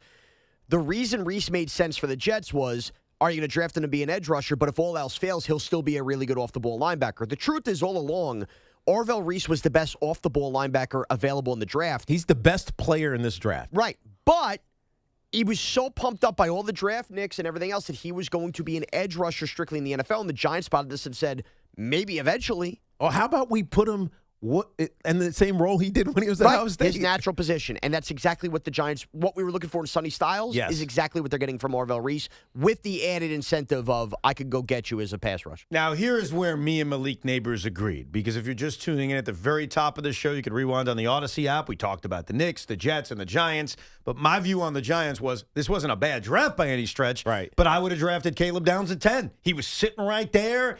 That was the guy I wanted. Malik Neighbors felt the exact same way. I'd rather get him than play against him. Oh, my God. And the fact that it's like the very next pick. Like you guys were up on the clock. And I even told him, I said, I'm coming to get you. Hey, bro, you know what? Caleb Downs the pick. How does this make you feel that he's going to be on the Cowboys? I got to play against this thing again. You call him a thing. He's so good, he's a thing. Bro, he's good, but he's very good. He's very good. Bro, he's very good. We all got him number one. He's very good. So I think he thinks he's very good. Yeah. I mean, the thing I agree with there is that you got to play him every year. Twice. Now, look, he's not Brian Dawkins, but I remember having to play against Brian Dawkins every year is a pain in your ass. But that can't be your like. I wanted the Giants to take Downs, but you can't think about Dallas taking him as the reason to take him, right? No, you got to just take the player you want. And they wanted an offensive lineman. Yeah. So, Francis Maui-Noah is going to be a good player for the New York Giants. Who did you need more? I'll tell you this. Who did you need more? When Jackson That's a question. Dart, That's not a statement. Well, if Maui Noah turns into a good, solid NFL player at guard, right. Let's assume that all of the. Again, I'm going to make this assumption, even though this is a fallacy of reality in the NFL.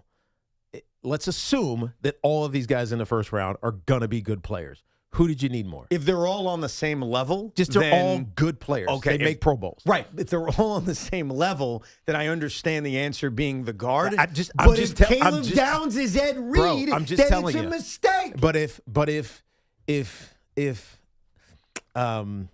Maui Noah is who's the guy? Quentin Nelson. Quentin Nelson. Like that one? That's exactly what I was thinking of. All right. If Maui Noah is Quentin Nelson, and then ultimately he's, I don't know, think of another great right tackle, whatever. Which one is better? Because that's a stalwart for decades. Yes. Yeah. I mean, it puts you in a great spot either way. Yeah. But I think there's more of a feeling that Caleb Downs is going to be the all-time great player than Maui Noah is. Now, none of us know. Give me the all-time great safeties on you in your off the top of your head. Well, I mean, Ed Reed is the one that jumps out at me. Troy Polamalu. Yeah.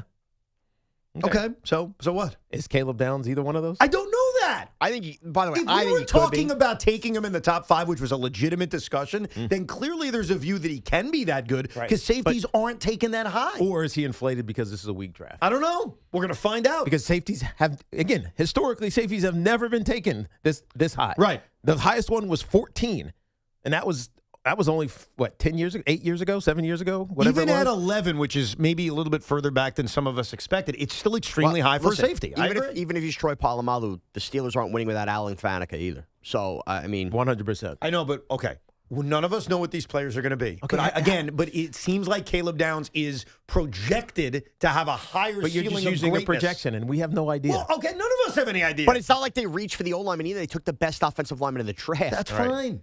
That's fine. I'm just telling you. And I agree with Malik Neighbors. And doesn't mean it's a bad pick. And what Malik Neighbors is processing through, and this is where it probably sucks that he shouldn't be on a live stream during this.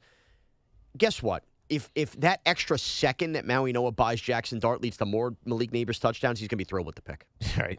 He will be. All right. Well, I think eventually, if the guy's a good football player, we'll all be thrilled with the pick. I mean, the guy said he would die on the field for Jackson Dart. Sold and felt kind of like a little over the top saying that, but okay. It didn't feel fake. No, it didn't. Felt crazy. That's what it felt like. Let's go to Tim in Staten Island. What's up, Tim? What's up, fellas? Love the show as always. Thank you, man. Appreciate it. So where I'm just feeling a little confused about the pick of the offensive lineman instead of Downs is that I feel like it's a bit of a project. He played tackle all his life. Now we're going to move him to guard. And now 5 seconds after we're drafting, we're like, yeah, but when Illumino leaves in 2 years, he's going to go back to tackle. With the 10th overall pick, I don't want a project. I want an elite player in one position with a set position. Nobody's talking about Downs going to cornerback or free or strong safety for 2 years and then bringing him back to free safety. We know what Downs is. That's why it's just like, listen, I know Harbaugh likes to run the ball. I know you can't have enough offensive linemen. I hope the kid's great. I'm just confused. Tiki, help me out. What are you confused about? That he's a project in his mind But because he's he's not a project. learning, he's moving to a different position, and then eventually move back to his old position. Yeah, but he's not moving to a different position. Yeah. He took reps at guard all season last year to prep himself. His arms were stated. There was always the thought But what that position did he play? this is where everybody's Both. getting lost. He played both. I'm asking. He literally played asking. 14 snaps Okay. at right guard where he was a mauler last year. Every other snap was at right tackle. He played 14 snaps at right guard last year. So he didn't really play it a lot, but he Okay, played it. but he in played fairness. it and Okay. practiced all week at it to prep himself. Okay. His arm length probably told the story that his long-term solution, put it this way, he could be a really good right tackle. He might be an all-world Hall of Fame type guard based on that. And that was the projection that happened with him. So the Giants didn't take some project that they got to work. No, the thought was, for by a lot of teams, he would be the best guard in the draft. Gotcha. Right. Well, that's what his concern was. He's expressing, hey, He's it not feels- a project learning guard, and it's gonna be so difficult to figure out. Yeah. He'll be fine at guard. Right He away. might have started at right tackle and you felt like his arm length was going to be a problem, and in 3 years he would have had to shift the guard anyway. Right. It is funny, and I think you said this earlier in the show. One of you guys said it, so I apologize who I'm not giving credit to, that when you look at some of the busts in our history over the last half a decade, you've got guys like Eric Flowers, Mekhi Becton, and Evan Neal. And once we established that they were busts at tackle, we screamed they should move to guard. And eventually, we'll see about Neal, those two other guys had their careers resurrected by a move to guard. And this player is immediately moving to guard. Yeah. And he's going to thump. They signed a fullback. They want him just to be power, blowing people out of the water and opening up holes. Let's go to Matthew in the Bronx. What's up, Matthew? Hello. What's going on, fellas? What you guys doing today? All's good. Good, man. What's up? Hey, I just want to say yesterday's stream was so enjoyable to watch. I felt like I was in the room with you guys. I had the draft on and the stream on, and the draft was a little ahead of the stream. So every time I saw a pick, I went to the stream to see you guys' reaction. It was awesome. Awesome. Right. Glad you enjoyed it. We appreciate it. Yeah, it was awesome. So I want to talk about the Knicks and Mike Brown. I feel like Mike Brown is getting so out-coached here. Yep. Right. I feel like his rotations is kind of mind-boggling. I don't understand why this is the second game, I believe, that we start the fourth quarter without Brunson or Cat on the floor. Every other team I've watched around the playoffs, like, for example, Boston, Jason Tatum would finish the third, Jaylen Brown would start the fourth, and they will have some type of power hitter, to end the third and start the fourth. And then the last thing, and I'll let you guys go, I don't understand how Mikal Bridges on that last play of the game is not on C.J. McCollum. We saw last year what he did to Jaylen Brown and to Jason Tatum, and I think in games 3 and 4, or 2 or 3, I forgot which game. Right. How is he not on C.J.? That's probably the best lengthy defender we have to stop him. You know what worried me? It's a fair point. Thank you for the call, Matthew. Two things. What worried me about Mikal checking back into that game with 16 seconds to go. He hadn't played in forever. He hadn't played. Do you want to guess the last moment he had played? It was 2 minutes into the fourth quarter. And prior to that, prior to the 2.5 minutes that he played early fourth quarter, before that was literally the first 3 minutes of the third quarter. Right. He barely played in the second half. Now, I know defense is a lot different than asking that guy to put a shot up, and obviously that wasn't the case. But there was a little worry in my mind of, all right, now we're putting Mikal Bridges back. I get you want to put your best defensive lineup out there, respect it, but he's barely been out there. As far as the rotations are concerned, the rotations are a major problem, okay? Last night, and I give Mike Brown credit until I rip him, for the first 3 quarters, 0.0 seconds occurred with Cat and Brunson off the floor. Yep. He adjusted. That's what he got knocked for in game 2. It's what he got crushed for in game 2 because he allowed the Hawks off the mat in the second quarter. So he does the right thing in the first 3 quarters. He opens the fourth quarter in a game in which they trail by 8. Here are the guys he has on the court. Jose Alvarado, Deuce McBride, Mikal Bridges, Josh Hart, and Mitchell Robinson. He then very quickly pulls Alvarado and goes to Jordan Clarkson. And so now he's got that 5-man unit of Deuce, Clarkson, Bridges, Hart, and Mitch. No Jaylen Brunson to be seen, no Cat to be seen until he finally goes back to them 10-point game, 9.5 minutes to go, and they instantly go on a run and eventually regain the lead. Right. Why not do that early? In the fourth quarter? And if guys got to suck it up and play fatigued, suck it up and play fatigued. And I hate saying this because this is like a part of me in saying this has to admit that I was wrong because I understood why they fired Tom Thibodeau. Mm-hmm. I got it. And there was a lot of criticism towards Tom Thibodeau, a lot of it fair. Well, here's what we're realizing in the postseason. As much as we looked at Tibbs and said, boy, he drives these guys into the ground, he didn't drive these guys into the ground enough in these last two games. Karl Anthony Towns can't be stopped, and he only played 34 minutes. He should have played more. That's a bottom line. He should have played more. Right. He should have played those 3 minutes to start the fourth quarter when he's not out there. But God forbid he's out there. How do you not have both your best players or one of your best players on the floor in the biggest moment of the game? He repeated the mistakes of game two. Right. And our last caller spot on with the first thing he said. Quinn Snyder is a fine head coach. He is wiping the floor with Mike Brown. Yeah, over and over. And if the Knicks get out of this round, which they still can, do you think that Joe Mazzulla is going to wipe the floor with Mike Brown? And if you get past that, let me go to Kenny Atkinson. I'll pick him. Kenny Atkinson is going to wipe the floor with Mike Brown in the Eastern Conference Finals. That's unfortunately what it feels like is inevitable. And that's discouraging. It's why I don't know if we said this earlier, but if they lose in round one, great. It expedites the breakup of this team, and the coach is going to get fired, and you're going to look at him and say, dude, where are they going? Everybody else in the East is younger and ascending. The Knicks aren't ascending. They're at their ceiling right now. They needed a coach to help them break through. If they get to the second round and the Celtics sweep them, you're kind of in the same spot. Yeah, but to the point of what to do, and I hate to have that discussion, and we'll have plenty of time to have it if it's needed, losing in this round to this team, to me, is almost a different discussion than even losing to Boston. Because I think losing to Boston, I could try to make the case, you know what, guys, I know it was a disappointment, massive disappointment. I would still try to run this roster back, maybe add some other pieces to my bench, guys who are good ball handler, guys who can create. Like, I could almost argue why I would keep it together. Right. If they lose this series to Atlanta, Tiki, you can't make that argument. No. Like, it is going to become nuclear. It's going to become, this is so unacceptable that major crazy-ass things are going to have to happen.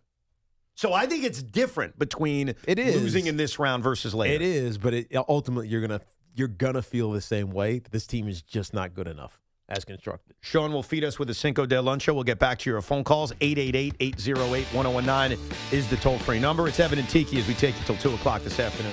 With the warm months just about here, it's time for a healthier you.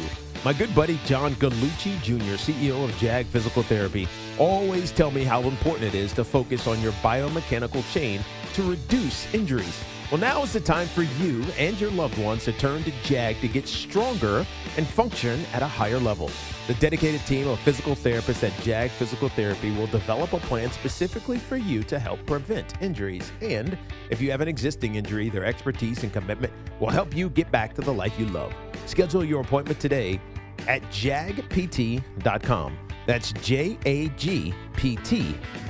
Our friends at Town Fair Tire remind you that at Town Fair Tire, you always get the guaranteed lowest price on name brand tires from Connecticut to Maine. Nobody beats Town Fair Tire. Nobody. This portion of the program is sponsored by Saints Joachim and Ann Nursing and Rehabilitation Center. It's also sponsored by Ray Katina, Mercedes-Benz of Edison. Hey, healthcare workers of New York, are you looking to make a difference? Saints Joachim and Ann Nursing and Rehabilitation Center is actively hiring nurses and CNAs. Call 718-714-4800. That's 718-714-4800. Mercedes-Benz of Edison has done it again. Named the 2026 Mercedes-Benz Dealer of the Year by Cars.com in New Jersey and the entire U.S. Expect exceptional service, an unmatched selection, and a luxury experience you won't find anywhere else. Visit Mercedes-Benz of Edison or RayCatinaEdison.com. New York City soccer fans, the biggest stage in world soccer is coming to the U.S., and you could be a part of the excitement. Head to a participating Verizon store for your chance to win tickets to FIFA World Cup 2026. It only takes a minute to enter, and no Verizon account is required. Check out visitverizonstores.com today for participating locations. Your chance to win ends May 14th. With Verizon, no one gets you closer. No purchase necessary. Ends May 14th. Open to legal residents residing in select states. 18 plus. See official rules at visitverizonstores.com. Spring and summer are around the corner, and now's the time to prepare for pest season. Ticks, mosquitoes, ants, and rodents, they're all active this time of year. For over 50 years, homeowners and businesses have chosen J.P. McHale Pest Management. With local offices in New York City, Long Island, Hudson Valley, and Connecticut, with over 2,000 five-star reviews, they deliver proven year-round protection. Right now, take advantage of J.P. McHale's seasonal residential discounts and free commercial inspections. Visit nopest.com. That's NOPESTS.com. J.P. McHale Pest Management, not just good, guaranteed. It's Tiki Barber with 2 words any business owner wants to hear: extra income. Amazon Hub Delivery is looking for New York businesses to assist with local deliveries. You get paid for each package delivered. Amazon Hub Delivery has no startup cost, no long-term contracts, and no delivery experience required. If you're a New York business ready to assist with local deliveries, sign up today at amazon.com/hub delivery. That's amazon.com/HUB delivery. All new Dunkin' Zero. Only 20 calories, 0 sugar. The all-new revitalizing energy drink made with B vitamins so you can actually feel good about it. Struggling to make it through the afternoon? Wishing every meeting was an email? Sounds like it's time for Dunkin' Zero. It's the perfect pick-me-up without the spiral, and it comes in 6 delicious flavors like Sun Zest and Glamberry. Dunkin' Zero, only at Dunkin'. Dunkin' Zero drinks contain caffeine from caffeine and guarana. Beverages are fruit-flavored, contain 0 fruit juice. Participation may vary, limited time offer. Looking for the lowest price on name brand tires? Get to Town Fair Tire and get the guaranteed lowest price on any name brand tire. Nobody beats a Town Fair Tire deal. Nobody. Town Fair Tire. Together, let's drive at Paramus Chevrolet. For just $187 a month and just $28.99 to a delivery, lease a brand new Trax 4D Wagon LT with front-wheel drive for 39 months. Buying, enjoy 0.0% APR financing for well-qualified buyers. Visit ParamusChevrolet.com today. Injured in an accident? Your case in the hands of one lawyer may settle for $100,000, but in the hands of the right law firm could be worth millions. The Rothenberg Law Firm has been representing injury victims for over 50 years, winning and collecting billions for our clients. And we're not stopping now. The Rothenberg Law Firm, 1-800-624-8888, or visit us at injurylawyer.com. Be a lawyer for injured ones. Injurylawyer.com. At Kohl's, spring style starts with the season's best shoe sale and continues with 15% off the rest of your looks. But with great outfits from Kohl's, what happens next is unexpected. Strangers ask where you shop. The breeze feels like it's blowing just for you. Your kids pose for photos willingly. Yep, great spring outfits can do that kind of thing. Find yours at Kohl's and Kohl's.com. Select styles, offers end April 26th. Some exclusions apply. See store or Kohl's.com for details. Download to see if you qualify. Not all customers will qualify. Transfer fees may apply. No Albert subscription required. Albert is not a bank. Albert Instant Loans are issued by FinWise Bank, member FDIC. Not an actual client. Terms apply. Kylie, what's wrong? I just got hit with a car repair bill. I'm behind on rent, and I feel like I can never save any money. Have you tried the Albert app? Albert is your financial assistant, helping you find ways to save and create custom budgets to actually grow your money. Plus, you can get up to $10,000 for big expenses, or advance up to $1,000 fast when you need cash right away. Albert can get me up to $10,000? Exactly. Albert spots you in a pinch and helps you grow your money in the long run. I'm downloading Albert right now. Download the Albert app and use promo code COVER to borrow up to $10,000 for whatever you need. The Albert app helps you budget better and save more money so you reach your financial goals faster. Download the Albert app right now and use promo code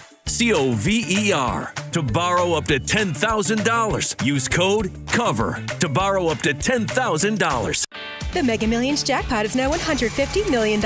If you win, that's enough money to buy a flat screen TV for every room of your new mansion. Stop by a New Jersey lottery retailer to get your ticket today. Hi, I'm Patty, founder of Awesome Tex. I started with a big idea to give old clothes a new life by turning them into recycled fibers and threads. Everyone told me that this was going to be impossible. But Chase for Business believed in me. They gave me a lot of guidance from the beginning. Get financial guidance from bankers in the New York community and convenient digital tools all in one place. Learn more at chaseforbusiness.com. Make more of what's yours. Real customers compensated. JP Morgan Chase Bank, N.A. member FDIC. Step up your game in a Mercedes-Benz from Ray Catena. When it comes to performance, luxury, and selection, count on the power of three. Mercedes-Benz of Edison, Ray Catena of Freehold, and Mercedes-Benz of Union. 3 powerhouse locations delivering what matters most. First-class customer service and an experience that's always a win. Their expert team is ready to help you find the perfect Mercedes-Benz, whether it's a gas, hybrid, or all-electric. Make your move to the triple luxury Mercedes-Benz dealership. Visit RayCatinaMercedes.com. As a contractor, I don't pay for materials I don't use. So why would I pay for stuff I don't need in my mobile plan? That's why my biz plan from Verizon Business is so perfect. Now I can choose exactly what I want, and I only pay for what I need. Right now, with My Biz Plan, get our best price, as low as $25 a line. Visit VerizonBusiness.com to get started today. New lines only. Price per month with 5+ lines. Includes autopay and paper-free billing and promotional discounts. Taxes, fees, economic adjustment charge. Applicable add-ons, prices, and terms apply. Guarantee applies to base monthly rate and stated discounts only. Add-on prices additional. Offers end June 30th, 2026. In digital advertising, everyone talks about clicks. But clicks don't pay the bills. Sales do. Outcomes from Viant is a new way to advertise that prioritizes your bottom line. Our AI-driven technology looks past the noise to find the customers most likely to buy your product. It's smarter, faster, and designed for real-world results. It's smarter advertising made simple.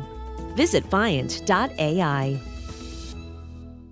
Breaking news for your home. Wayday. Wayfair's big sale is almost here, and you can score the best deals in home. Like up to 80% off everything home. Yes, you heard that right. 80% off with free shipping on everything. Plus surprise flash deals all Wayday long. We're talking outdoor furniture and essentials, rugs, and more. All at Wayfair. And all up to 80% off during Wayday. Shop Wayfair's Wayday from April 25th through 27th. Wayfair, every style, every home. Talk New York sports here. The Fan. This Fan Focus is presented by Chef IQ. Is perfect steak possible? Discover how at chefiq.com. How about our football local division rivals last night? NFC East rivalry watch. The Eagles. They got Malachi Lemon, so it looks like A.J. Brown trade will, in fact, go down to New England. The Commanders got Sonny Styles. I guess she knew. The Cowboys landed Caleb Downs. 2 defensive players the Giants coveted will now be sitting in the NFC East as the G-men see them twice a year. The Bills didn't make a first-round pick. They slid out. The Patriots took Caleb Lomu, an offensive tackle, and the Dolphins took corner Chris Johnson from San Diego State.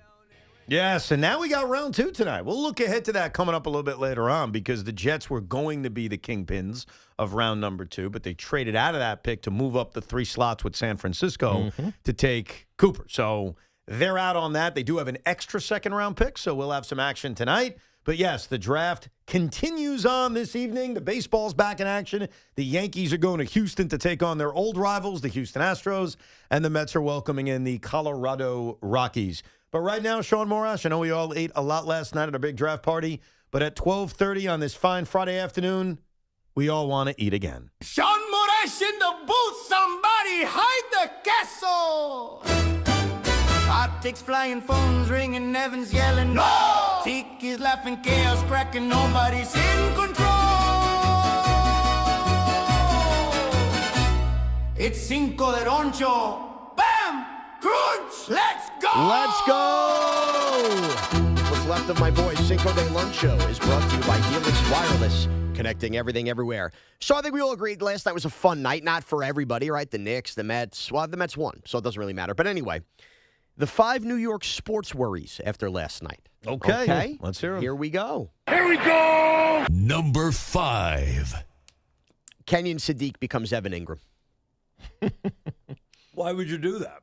It's number 5. Okay, I'm just going to keep an eye on this because I want fairness. It's all I care about. I try to be fair. I attempt to be fair. I've certainly tried to do that with the Knicks today, despite my rooting interests. If you're going to put your little thing together, your little tiny thing that you can barely see, and say, hey, I wonder if Sadiq is going to be Evan Ingram, then you better ask the question about your big stud offensive lineman becoming Evan Neal. Because if you don't, you're a fraud. First of all, continue on. Let the list happen. And you're talking about the list or my genitalia? I'm talking about the list. No. Why would I talk about your genitalia? What kind of person am I? Also, let's be real. The only controversial Jet calls we've gotten today are people are curious about the Sadiq pick. I don't think that's outrageous. Oh, no Giant fan has questioned the pick of Manoah. No one has. Our first caller How about you get his called him name Evan Neal. How about you get his name right? Another caller said, Tiki, help me explain this. So you guys can defend it, rightfully so, but don't act like it's just Jet fans questioning the Sadiq pick over Giant fans questioning that pick. So I warn you, and I hope you have an edit on your hands. Otherwise, you're a big, giant hypocrite. Well, I just feel like Sadiq was probably drafted higher than people thought. Okay. But Maui Noah was not. Okay. That's all. Jeez, it's That's not number the 5. end all be all though, because that's all. Giant fans, you some don't need anything. are questioning that decision. But go Why? ahead, finish your list. All right. You heard it. You heard the calls. Don't say they're not. That was a hater. There were 2 different Giant No, fans it was called one. up. It was a second who It was said, one. which one? The project one or the first caller of the day? The project thing is just it's misinformation. Okay, but that's still a Giant fan. But it's misinformation. Oh, yeah. We informed them. I'm surrounded by this. All right, go ahead. Number 4. And by this, I mean drop some passes in college. I I'm mean, just saying, Giant it's one of fans. his weaknesses. I know. Okay. The number 4 biggest New York sports worry that Ty Simpson is a slam dunk Rams franchise quarterback. Because in back-to-back years, the Jets could have considered Simpson or Jackson Dart. They did neither. I'll tell you why it's not a worry. Can you imagine if that happened? It's not a worry for me. Yeah. And- I don't think it was right for the Jets anyways, but Yeah, trust me, I get it. Like, I'm not even going to yell at you for putting that. I get that. Like, I think we're always going to live in a world where when the Jets pass on a quarterback and that quarterback becomes great, it is fair to question it. The reason I don't worry about it is because I, at least as a fan, and Tiki did too as an IFO, we made the judgment, this is not the moment, this is not the time, Right. and this is not the player. I don't want to say it, but I will. I trust Gino to be a competent quarterback next year. And then in 2027, you get a real franchise quarterback. Well, that's the thing. It's the second part. I Right. trust the fact that 2027 is so loaded. They have not 1, not 2, but 3 first-round picks that clearly the decision is we're going to roll the dice on that field of quarterbacks. So even when earlier in the show we had a guy call up and ask our opinion on the Ty Simpson pick and all that, I gave it without even thinking about the Jets because I have separated the Jets' connection to this because I just don't think it was the right time or place. So I get that some Jet fans may think that way. You may think that way. If Ty Simpson is successful, unless they fail with what they do in 27, I guess that would be the connection. But you're not going to know that for a couple of years. Exactly. And we don't even know who the Jets are going to take for another year. Right.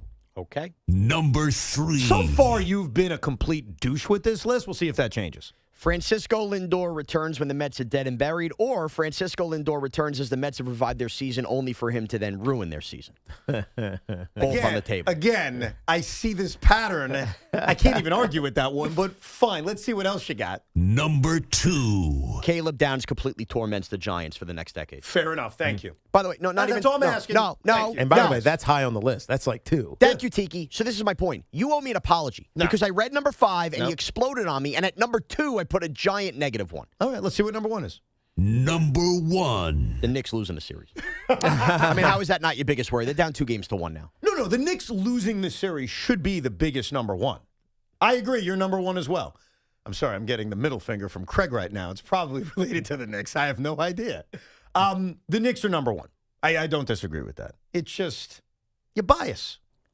I put the Giants one number 2. Only one Giant worry, but the Jets have 2 worries. What is the other Giant worry coming out of last night? I just told you. What? If you're going to question if Sadiq's a bust, you can question if Noah's a bust. Okay, isn't that kind of looped in with Caleb Downs, though, because that's who they passed on? A little bit, slightly. I mean, maybe a little bit. You're being completely unfair. You didn't trust my list, and the list is actually pretty freaking accurate. It is pretty accurate. Oh, you guys. I'm getting tag teamed. And Evan, you're just triggered by Sadiq. I'm triggered. You're triggered by Sadiq. But why does that even matter? I'm not triggered by Sadiq because while I didn't love the pick in the moment, I understand it. I hope it works out. It was all about position, not about the player. All right, if I didn't say Evan Ingram, if I had said O.J. Howard or Kyle Pitts, would you have lived with that?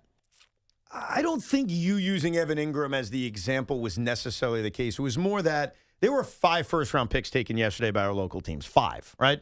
There's a really good chance, just based on the numbers, that a few of them are not going to be successful. It's just the numbers. I agree. I think the overall percentage, I know this is tough to define, Tiki, statistically, but I think like 40% of first-round picks are just busts. Right. And again, very tough to define that. So based on the fact that we just had 5 guys taken, there's a really good chance that a few of them are not going to work out. Okay. Why pick Sadiq and not, I don't know. Anyone else? To steal a line from Tiki Barber, hold on. Is that a Tiki line? Yes. Yeah. I haven't done it recently, though. But hold on. Let's just be real here. Let's throw the Jet and Giant picks in a bucket here and consider position, value, franchises, all that goes into it. Very hard to argue the Giants taking the best offensive lineman in the draft. Now, you want to say he could, of course, any of these guys could bust. The Giants arguably taking the best player in the draft. The Jets trading back in to take a wide receiver a lot of people coveted. And the Jets at number 2 taking probably the best pass rusher hand in the dirt. The guy that you would jump to the top of your list and question is, how many times has the freak pass-catching tight end in a first round not lived up to the hype? How many times? It happens a lot. We have this argument about running backs. It happens all the time with tight ends. So that's why I put that one there. I think, and this is not about Mawanoa, so it's not about him being a bust. It's about Caleb Downs. To me, that's what this is about. And I think we need to just acknowledge that. And you did on the list. I give you credit. I did, higher. But I think a lot of this is, like, I agree with you. For Jet fans, if you ask Jet fans and Giant fans the day after, hey, what's your biggest concern out of the first round? I think the Jet fan would say Sadiq, and I think the Giant fan would say not taking Caleb Downs. Right. I think that is completely fair. But you've also seen, Brock Bowers he's drafted in the first round, stud. Mm-hmm. You saw Trey McBride get drafted high, stud. Yep. So it's the trend that's happening. Right, but there's a difference. Those guys were also bully blockers. Sadiq was a stretch the field catcher.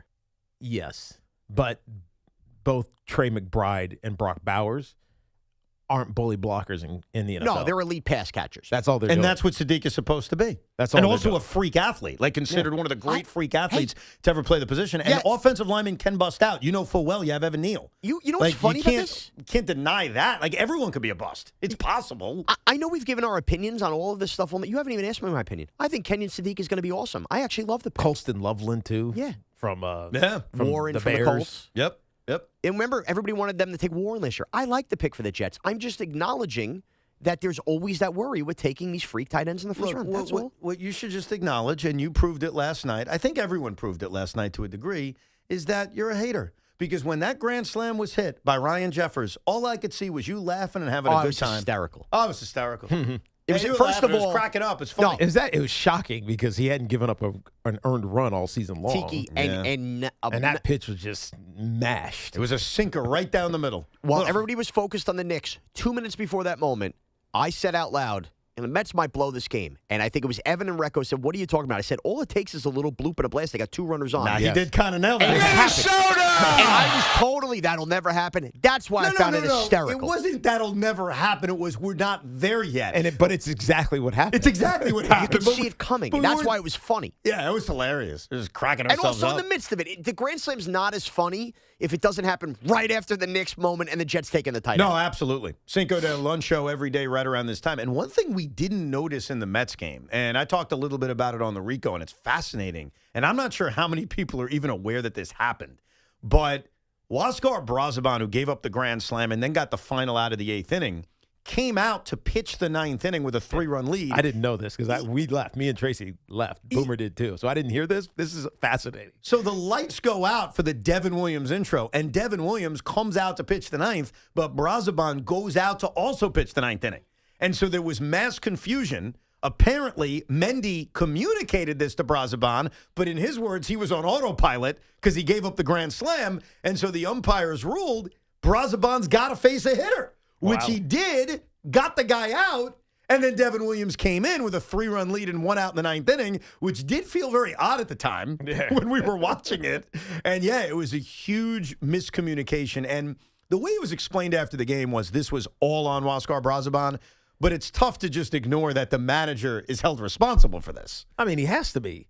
You have to make it painfully clear.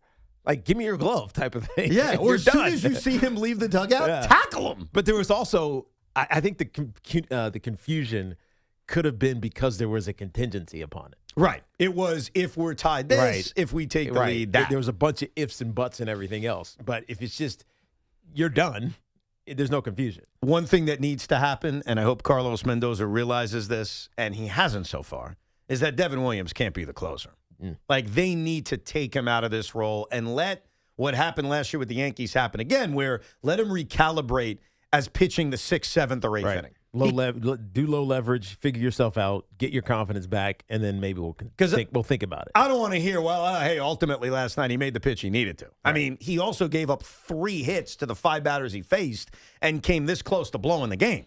I mean, I'm sorry. Don't tell Al he struck out the last hitter. I mean, that would have been an all-timer if he blew that game. So hopefully Carlos Mendoza realizes he needs to make a change. 888-808-1019. Ben is in Stamford, Connecticut. Hey, Ben. Hey, guys. How are you today? All's well, man. Good. So I want to say last night I'm 55, but I became an old man last night because of all the hate from Twitter and everything else. Like, I thought the Giants had a pretty solid draft, and so did most quote-unquote experts. Right. But as I was tuning in to different things on, like, YouTube, including some of Sean's stuff, the comments were so, like, hateful and pathetic. It's like I may as well just go and start yelling at kids to get off my lawn and go buy compression socks. The other thing I want to mention is, could Malik Neighbors play a full season before he starts acting like a diva? Like, I am really tired of his churlish attitude. I know he backtracked a little bit off of what he initially said. Yeah. But he seems so unhappy here.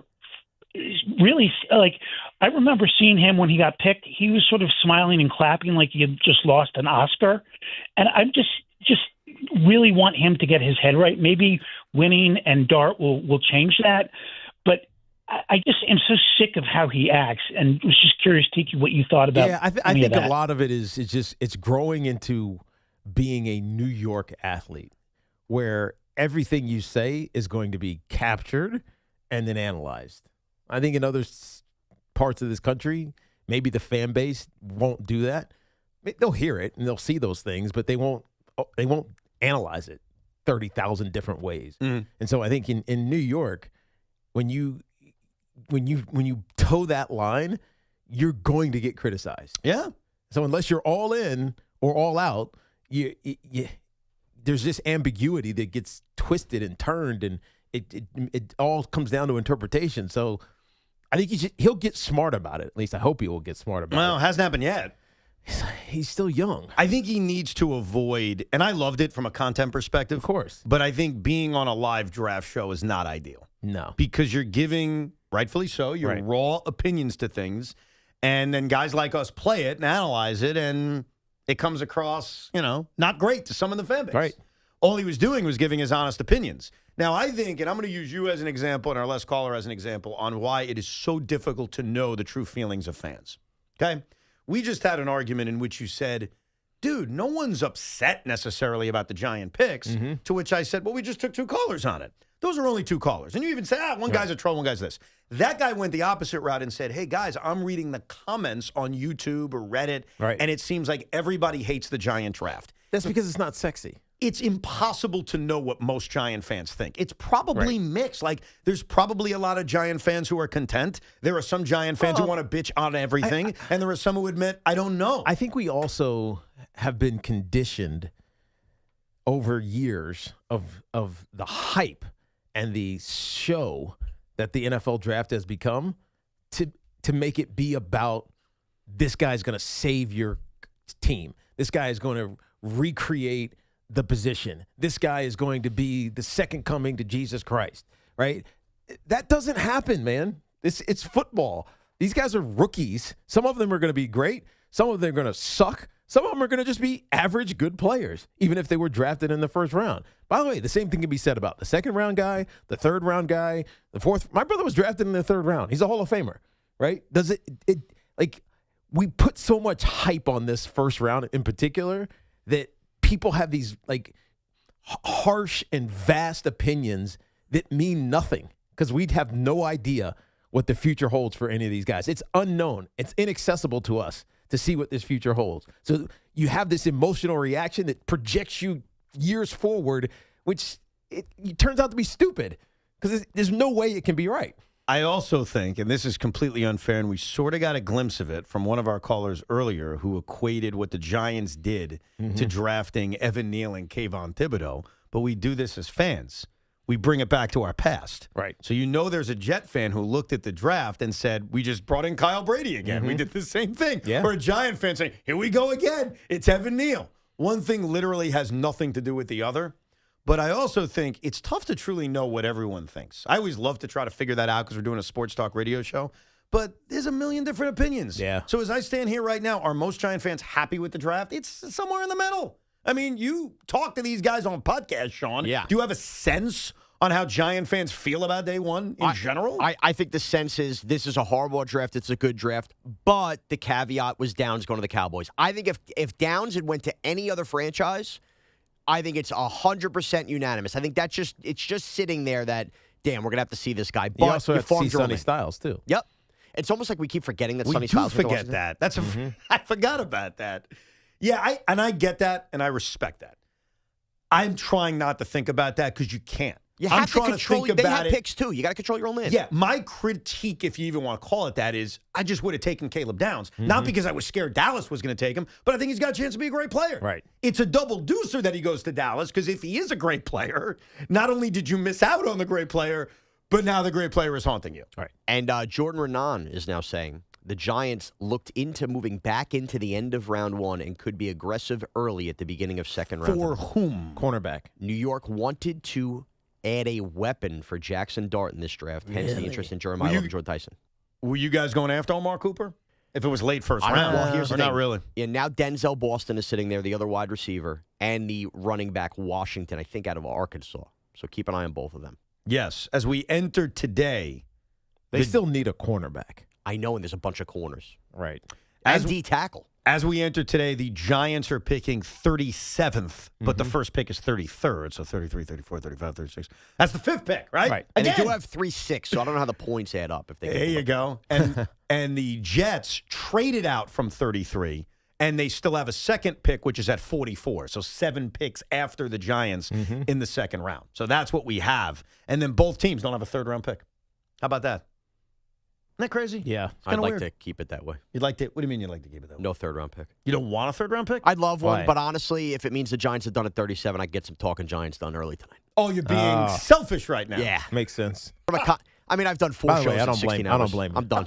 He's getting tired. I don't blame you. I didn't see a one giant step last night. Why was that? It's out. You did it. You did it. My baby co-host and producer Bryce Gelman needs to grow up a little bit. What happened? He's a big Knicks fan. Okay. And the Knicks lost. I have to go to bed. I can't deal with the Giants tonight. And he totally disrespected the one giant step listeners. So for those of you out there, I apologize. He's a 26-year-old kid that needs to learn how to grow up a little bit. So Wait, he didn't do the Giant podcast because the Knicks lost? Nope. Wow. That can't happen. Nope. And now I've dragged him on the air here. So, but we did one this morning. We got him in No, there. that's a worthy dragging. You're telling me there's got to be another reason. It wasn't that he was upset the Knicks lost. I could read you the quotes. He goes, I can't even comprehend what the Giants did tonight after that Knicks loss. Nah, Unacceptable. come on, man. Unacceptable. That's on that. It's almost That's as important. ridiculous. It's almost as important. I agree. It was a total disservice I'm to the trying to listeners. think to myself, and I don't know the answer to this, Tiki, but I want to be fair to Bryce Gelman. Yeah. If I was doing the Rico on the night that Kevin Durant's foot was on the line, one of my most painful losses as a fan. Yeah. But let's say it was the final game of a Met series and I had to do a Rico. Do I do a Rico that night? Yeah, of course you do. I think I delay it till like 2 a.m. because I need but it's out. It's out. But it's out. Yeah. I think I would have done Right. it. It would have been Sometimes you just got to be tired. I even offered Bryce the chance to do it solo without me and not even wait because of my priorities list. And that's how important I thought it was to the listener. And you didn't do it. Didn't do it. That's a terrible job by him. I got to tell you. By the way, if I did a Rico after the Kevin Durant game, it would have been the darkest Rico of all time. I don't even know of how much Mets I would have talked. Everything would have come back to Kevin Durant's foot. Everything. Right. But But there wasn't it couldn't have. No, they played a game. I honestly have no memory of what the Mets That's did that interesting. night. It was a Saturday. Yeah. I remember that. Right, Sean? Yes. It's a Saturday Saturday night night. in Brooklyn. So the Mets did something that day. I don't know if it was an afternoon I'll game. find out. Yeah, can you find out? I'm so curious. Do you know that night I record? So before I did the Rico, I did something called the Evan Roberts podcast, which was just a podcast on things I didn't talk about on the air. Right. So the Nets, the WWE, stuff Right. like that. I actually recorded on my drive home a 5-minute, I couldn't go longer than that, a 5-minute Evan Roberts podcast responding to the Kevin Durant game. And It was so dark and sad. wow. If I play it, which I have somewhere, you wouldn't Well, recognize it's got to me. live somewhere. Oh, it lives somewhere. Right. It was very like, I can't blame Kevin. You know, he tried his hard. I may have even done that typical, they told me I'll be back. I don't know if I'll be back. I'm not sure. Things like that. Kyle Schwarber hit 3 home runs versus the Mets that day and tied a Major League record with 5 home runs in a 2-game span. Damn. So we lost by how many? I'm sorry, that was the day after. Oh, what a reward the day after. I'm like, let's move on to baseball. And Kyle Schwarber hits 8 home runs against me? So he hit 2 the day before. That's amazing. Did they win or lose that day? 1 second. Boy, Sean is struggling over there. I'm a fat moron. Come on, man. Kiss my fat ass! Come on, man. Why don't you go and ask Sean Morash? The Mets lost 6-2 that day on 2 Kyle Schwarber. Can you tell me what time the game was? That's my last question for you. Oh, jeez, hold on. I assume it was an afternoon game. That'd be my guess. Because I don't think I was at the net game and the Mets were going on. I will tell you this. The post-game write-up was done at 6:31 p.m. Okay, so that game was done long before the Nets played that brutal Game 7. Yeah, either way, Gelman, I love you. Be better. That's it. Yeah, Just Bryce. be better. Yeah, Bryce. Yeah, Tiki's telling you. We're all telling you. Yeah. Yeah. When we come back, more of your phone calls at 888-808-1019. Plus, let's get to know the 2 guys that were taken early by both the New York Jets and the New York Giants. And I hate to tell you this, we may have to judge them because both David Bailey and Arvell Reese said some very bizarre things at their opening press conference that may cause you to judge them harshly. We'll take a listen to what that is, plus idiots with idioms in the final hour as well. It's Evan and Tiki till 2.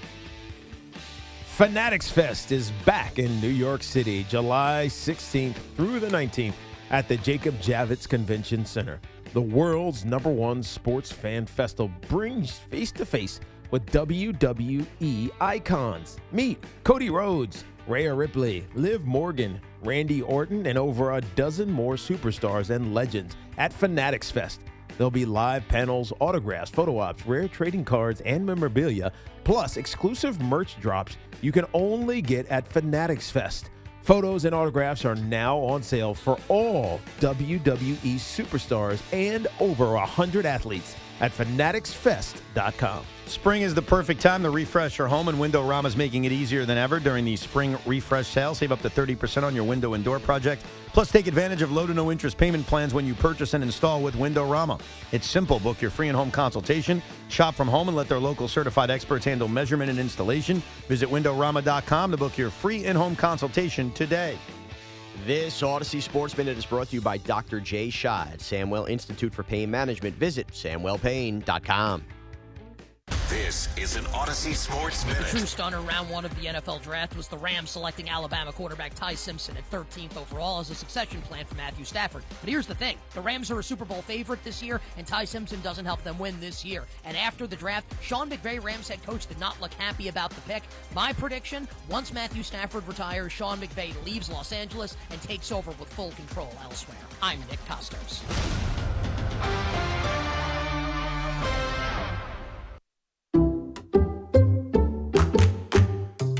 Allstate is Metro New York's trusted auto insurer, protecting cars across the tri-state area. We're by your side when you need us most, providing you with affordable auto coverage you can rely on. So switch to Allstate today, and you could save an average of $713 on auto insurance. You're in good hands with Allstate. Based on the national average annual savings for new customers surveyed in 2024, savings vary, subject to terms and availability. Wendy's new Biggie Deals lets you choose whatever you're in the mood for. It's like a music mixing board of deals, and you're the producer. Go with some chill folk music with a JBC in the $4 Biggie Bite snack. Try the drum and bass of deals with a double stack in the $6 Biggie Bag. Or go full-on sandwich symphony with an $8 Biggie Bundle, the grand finale of snacking. And the best part? They all come with napkins. 4, 6, and $8 Biggie Deals how you want them at Wendy's. Price and participation may vary. Single items at regular price. Prices may be higher in Alaska, California, and Hawaii. We all hear the radio ads about the IRS. They tell you to be afraid, to be scared, and they try to frighten you into calling. I'm not here to do that. Tax Relief Advocates is different. TRA is here to tell you that if you owe money to the IRS, whether it's $5,000, $50,000, or $500,000, we have a solution. It doesn't matter if you're sitting in your car, at work, or with your kids. No matter where you are, call now. 800-575-9834. Don't lose hope. TRA can eliminate or reduce what you owe to the IRS. Generous programs are now available that can give you a fresh start. Our passion is taxes and helping individuals fix their IRS problems. We have over 1,000 5-star reviews on Google and an A+ with the Better Business Bureau. You don't need to be afraid of the IRS any longer. End your tax nightmare today by visiting us online at TRA.com or call 800-575-9834. That's 800-575-9834. Tax Relief Advocates. Real solutions for real people. Take the guesswork out of cooking, folks. The Chef IQ Sense is a must-have wireless cooking thermometer that eliminates under or overcooking chicken, fish, or steak. Order the newly released third-generation Chef IQ Sense at chefiq.com. That's chefiq.com. Calling all animal lovers, join us in support of Rescue Paw Foundation for an afternoon of pet adoption on May 3rd from 12 to 4 p.m., rain or shine, at Garvey's Point Dog Park in Glen Cove. Help us find them their forever homes. Operating engineers Local 825 are the men and women who make our region move. So whether it's roads, bridges, or our favorite team stadium, they build and maintain the critical transportation, water, and energy infrastructure we rely on. That's why their advocacy organization, ELEC, the Engineers Labor Employer Cooperative, fights for those priorities every day. That's ELEC, representing the signatory contractors and the hardworking men and women who build both New York and New Jersey. Hi, it's Alicata here for CertaPro Painters. I've been spending a lot more time at home lately, and my home is a happy place, especially when my wife is happy. For me, sometimes that can be challenging. But my friends at CertaPro Painters, they had no such problems. Big jobs or small, the good folks at CertaPro Painters are at your service. If you've been putting off a painting project, give them a call now at 1-800-GO-CERTA. That's CERTA with a C, and you'll see exactly what I mean. 1-800-GO-CERTA. And hey, ask about their spring sales event and get 10% off on qualifying projects. Each CertaPro Painters business is independently owned and operated right here in our community. Schedule your free estimate online at CertaPro.com. Hello, New York, New Jersey. Bank of America, in partnership with Visa, invites you to a FIFA World Cup 26 watch party.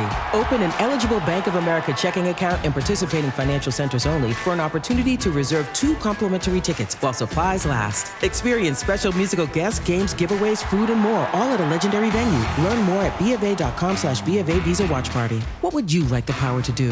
Bank of America, proud to be the official bank of FIFA World Cup 26. Bank of America and a member FDIC. Terms apply. All rights reserved. The pros know nobody beats FW Web. With extensive inventory, personalized service, and a fleet of trucks across the Northeast, FW Web supports all customers, from one-van contractors to large facility operators. For planned projects, emergency jobs, or maintenance, FW Web has what you need, when and where you need it. For plumbing, heating, HVAC, refrigeration, propane gas, and PVF jobs. With over 100 locations, visit FWWeb.com to find one near you. At NYU Langone Health, we know there really is no place like home. That's why we get our surgery patients home faster and have fewer readmissions than any other health system. That means once you're home, you won't need to go back for the same procedure. Instead, you can get back to the things you love.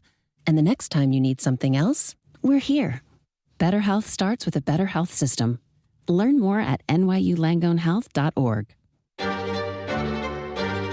The Declaration of Deals sales event is happening now at Ramsey Chrysler Jeep Dodge Ram. This is the time to save on all new Jeep and Ram trucks. Ramsey Chrysler Jeep Dodge Ram, home of exceptional people, exceptional deals.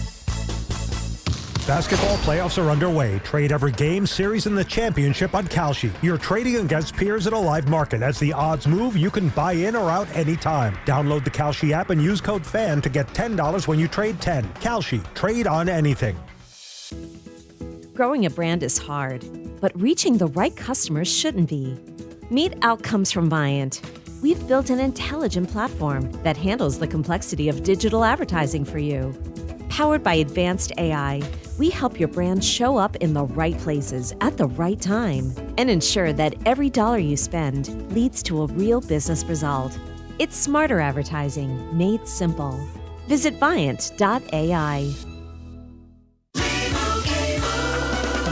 Doug. There's nowhere I wouldn't go to help someone customize and save on car insurance with Liberty Mutual, even if it means playing in a football game. Boom! 42! You're going down, Doug! Oh yeah? Your price on car insurance when you customize and save is going down. Hey! Limu? What are you doing on their team? Only pay for what you need at LibertyMutual.com. Liberty, liberty, liberty, liberty. Our friends at Town Fair Tire remind you that at Town Fair Tire, you always get the guaranteed lowest price on name brand tires from Connecticut to Maine. Nobody beats Town Fair Tire. Nobody. We're talking New York sports. WFAN, WFAN FM, WFAN FM HD1 New York, and Odyssey Sports Station. If you have missed any part of this show, you can rewind it on the free Odyssey app. We have intertwined 3 major stories on this Friday. The Giant draft, the Jet draft, and the New York Knicks losing a heartbreaker last night in Atlanta to fall behind 2-1 in their best-of-7 series against the Hawks. We're also learning about who the Giants and Jets added. Obviously, the Giants ended up drafting a guy in Arvell Reese who is connected to the Jets for so long. The Jets went David Bailey. Arvell Reese fell to them at 5, and the Giants swooped. And obviously, David Bailey, newest member of the New York Jets. They both said something in their press conferences that jumped out at me that you can judge or not judge. It's totally your call. Let's start with your guy, Arvell Reese. Okay. I want you to hear the question and then I guess the uncomfortableness of his answer, because it felt like Arvell Reese was as stunned to be a New York Giant as anybody, because it doesn't sound like Arvell Reese knows who's on the New York Giants. Who are you looking forward to meeting the most in the Giants?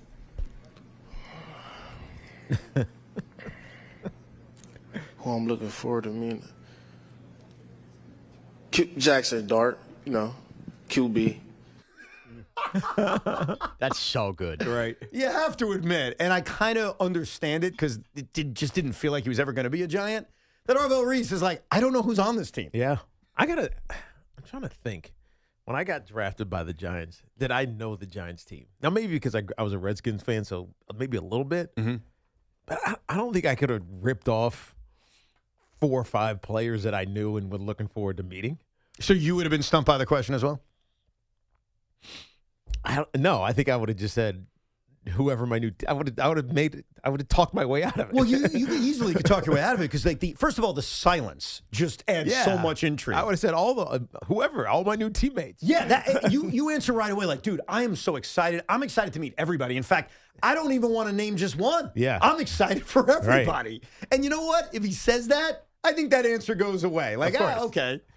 Now this one, I just want to prepare you guys. Like, don't take it personal, all right? I thought this was a very weird answer. But ladies and gentlemen, the newest member of the New York Jets, David Bailey. What's one team specifically you look forward to beating up on? I look forward to beating up on Giants, probably. Yeah. All right. What? He said the Giants, Tiki. He realizes he's going to play us every 4th year. I'm not sure what he realizes, but he said the Giants. I can see it in your eyes. You don't like him now. I can see it. Whatever. A little annoyed. He's trying to get on the good graces, the good side of the Jet fan, and I give him credit. Smart kid, Stanford guy. How can I endear myself to Jet fans? The Giants suck. Immediately hate on the Giants. You think that's what it was? Yeah. Absolutely. You think he knew, let me hate on the Giants? I love the Giants. Because let me tell you something. Jet fans know that this is right. That's the last team that you're saying I want to beat up on. Of course, it's the wrong answer. Because you don't play them. It's the New England Patriots. It is. It is the Buffalo Bills. Yes. Or the Miami Dolphins. In any order, it is not the New York Giants. We're going to dominate them in the preseason. Yeah. You had Howard Dean. You had 4 options, okay? Yes. None of them being the New York Giants. None. And the 4th one may surprise you, but you're right. Any team in your division is the correct answer. You want to say it's Buffalo because it's Josh Allen. I can't wait to hit him. Fine answer. You want to say the Patriots, not only our rival, they went to the Super Bowl last year. Right answer. Yeah. The Dolphins. We hate that. Right answer. The only other team I would have accepted was the Kansas City Chiefs because it's like, I'm going for the gusto. Yeah. They're the team. Patrick Mahomes. Like, again, not a great answer, but I would have accepted that answer. No other answer is correct. And to say the Giants is just, you know what it tells me? I'm going to jump to conclusions. So I jumped to the conclusion that Arvell Reese doesn't know anyone on the Giants. Yeah. I don't think David Bailey knows divisions. I don't think he knows and who by the is way, in the Jet division. That's likely true. Thank you. Because as a college athlete, you're not paying that much attention to it unless you were an Uber fan. Right. Like David Bailey grew up in California, Southern California, went to Stanford. His mom always educated. It was all about education in his family. And I doubt he was a, I don't know, NFC East or AFC East fan. He doesn't know. He just doesn't know. If he doesn't know, there's no good answer because you can't say who's ever in our division. Like, he can't say that because then we're going to say, does he know who's in our division? Yeah. And then it creates that kind of conversation. It's interesting, because I'm thinking about this, not from David Bailey's standpoint, but from the interviewer's standpoint. There's so many more interesting things you can ask a player that just got drafted by the New York Jets as a second overall pick than who do you want? It's like such low-hanging fruit that it's inane. It doesn't make any sense to ask somebody that question who is not put on an NFL uniform. You know why you ask it, though? Because I think sometimes you ask a question for the headline that it can create. If he comes out and says, I can't wait to kick the Patriots' ass, there's a headline out of it. We're doing it. Yeah, we're doing it right now, yeah. True, but I don't know. It's not, it's empty. I get you. It's shallow. I get you. But it gave an answer that was, like, saying the Giants is not the answer. No. Like, I know that we have a rivalry in terms of just fandom because we're brothers, we're sisters, we live together. But there is no rivalry between the Jets and Giants. Of all the local teams in this town, Rangers, Islanders, Rangers, Devils. We don't play when it matters. No, I know. Like, first of all, in the NBA and the NHL, we're in the same division. So it's natural. That's easy. Right. And in baseball, I think because of the 6 games, because of the Met-Yankee dynamic, Juan Soto, all that, the Subway World Series. The history. There's a lot of history. There's a history, and so it's real. Even if I downplay it by saying, hey, Yankees play the Phillies, I'm rooting for the Yankees. Right. In the NFL, it doesn't exist. Right. Like, again, other than trash talk, which you've heard on this show. Like, Sean and I went at it before. It happens. I even said to you at the top of the show, because the Jets had a choice between David Bailey and Arvell Reese, I'm probably going to root against Arvell Reese. Not because he's a Giant, but because it's in my face. Like, if Arvell Reese has a better career than David Bailey, I know Sean's going to look at me and say, oh, good choice. Thank you. Thank you for making the choice. So it's naturally going to be that kind of rivalry, but it's not a real thing because they barely play. They're not in the same division. But what I learned from both of those answers is that David Bailey doesn't know who's in the Jets division. And Arvell Reese had no idea he was going to be drafted by the Giants. Yeah. And luckily was able to come up with the name Jackson Dart. Can't blame them either.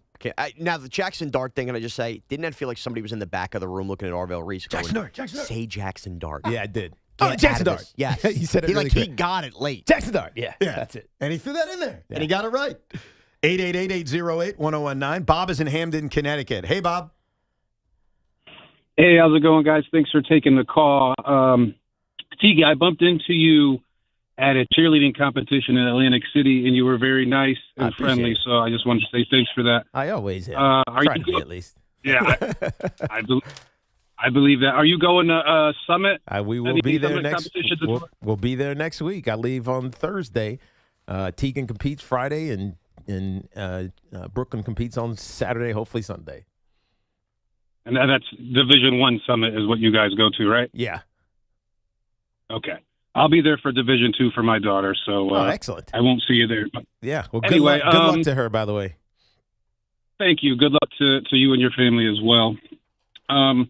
As far as the Jets, I didn't really like the tight end pick at first because the Jets don't really have a great track record of drafting tight ends.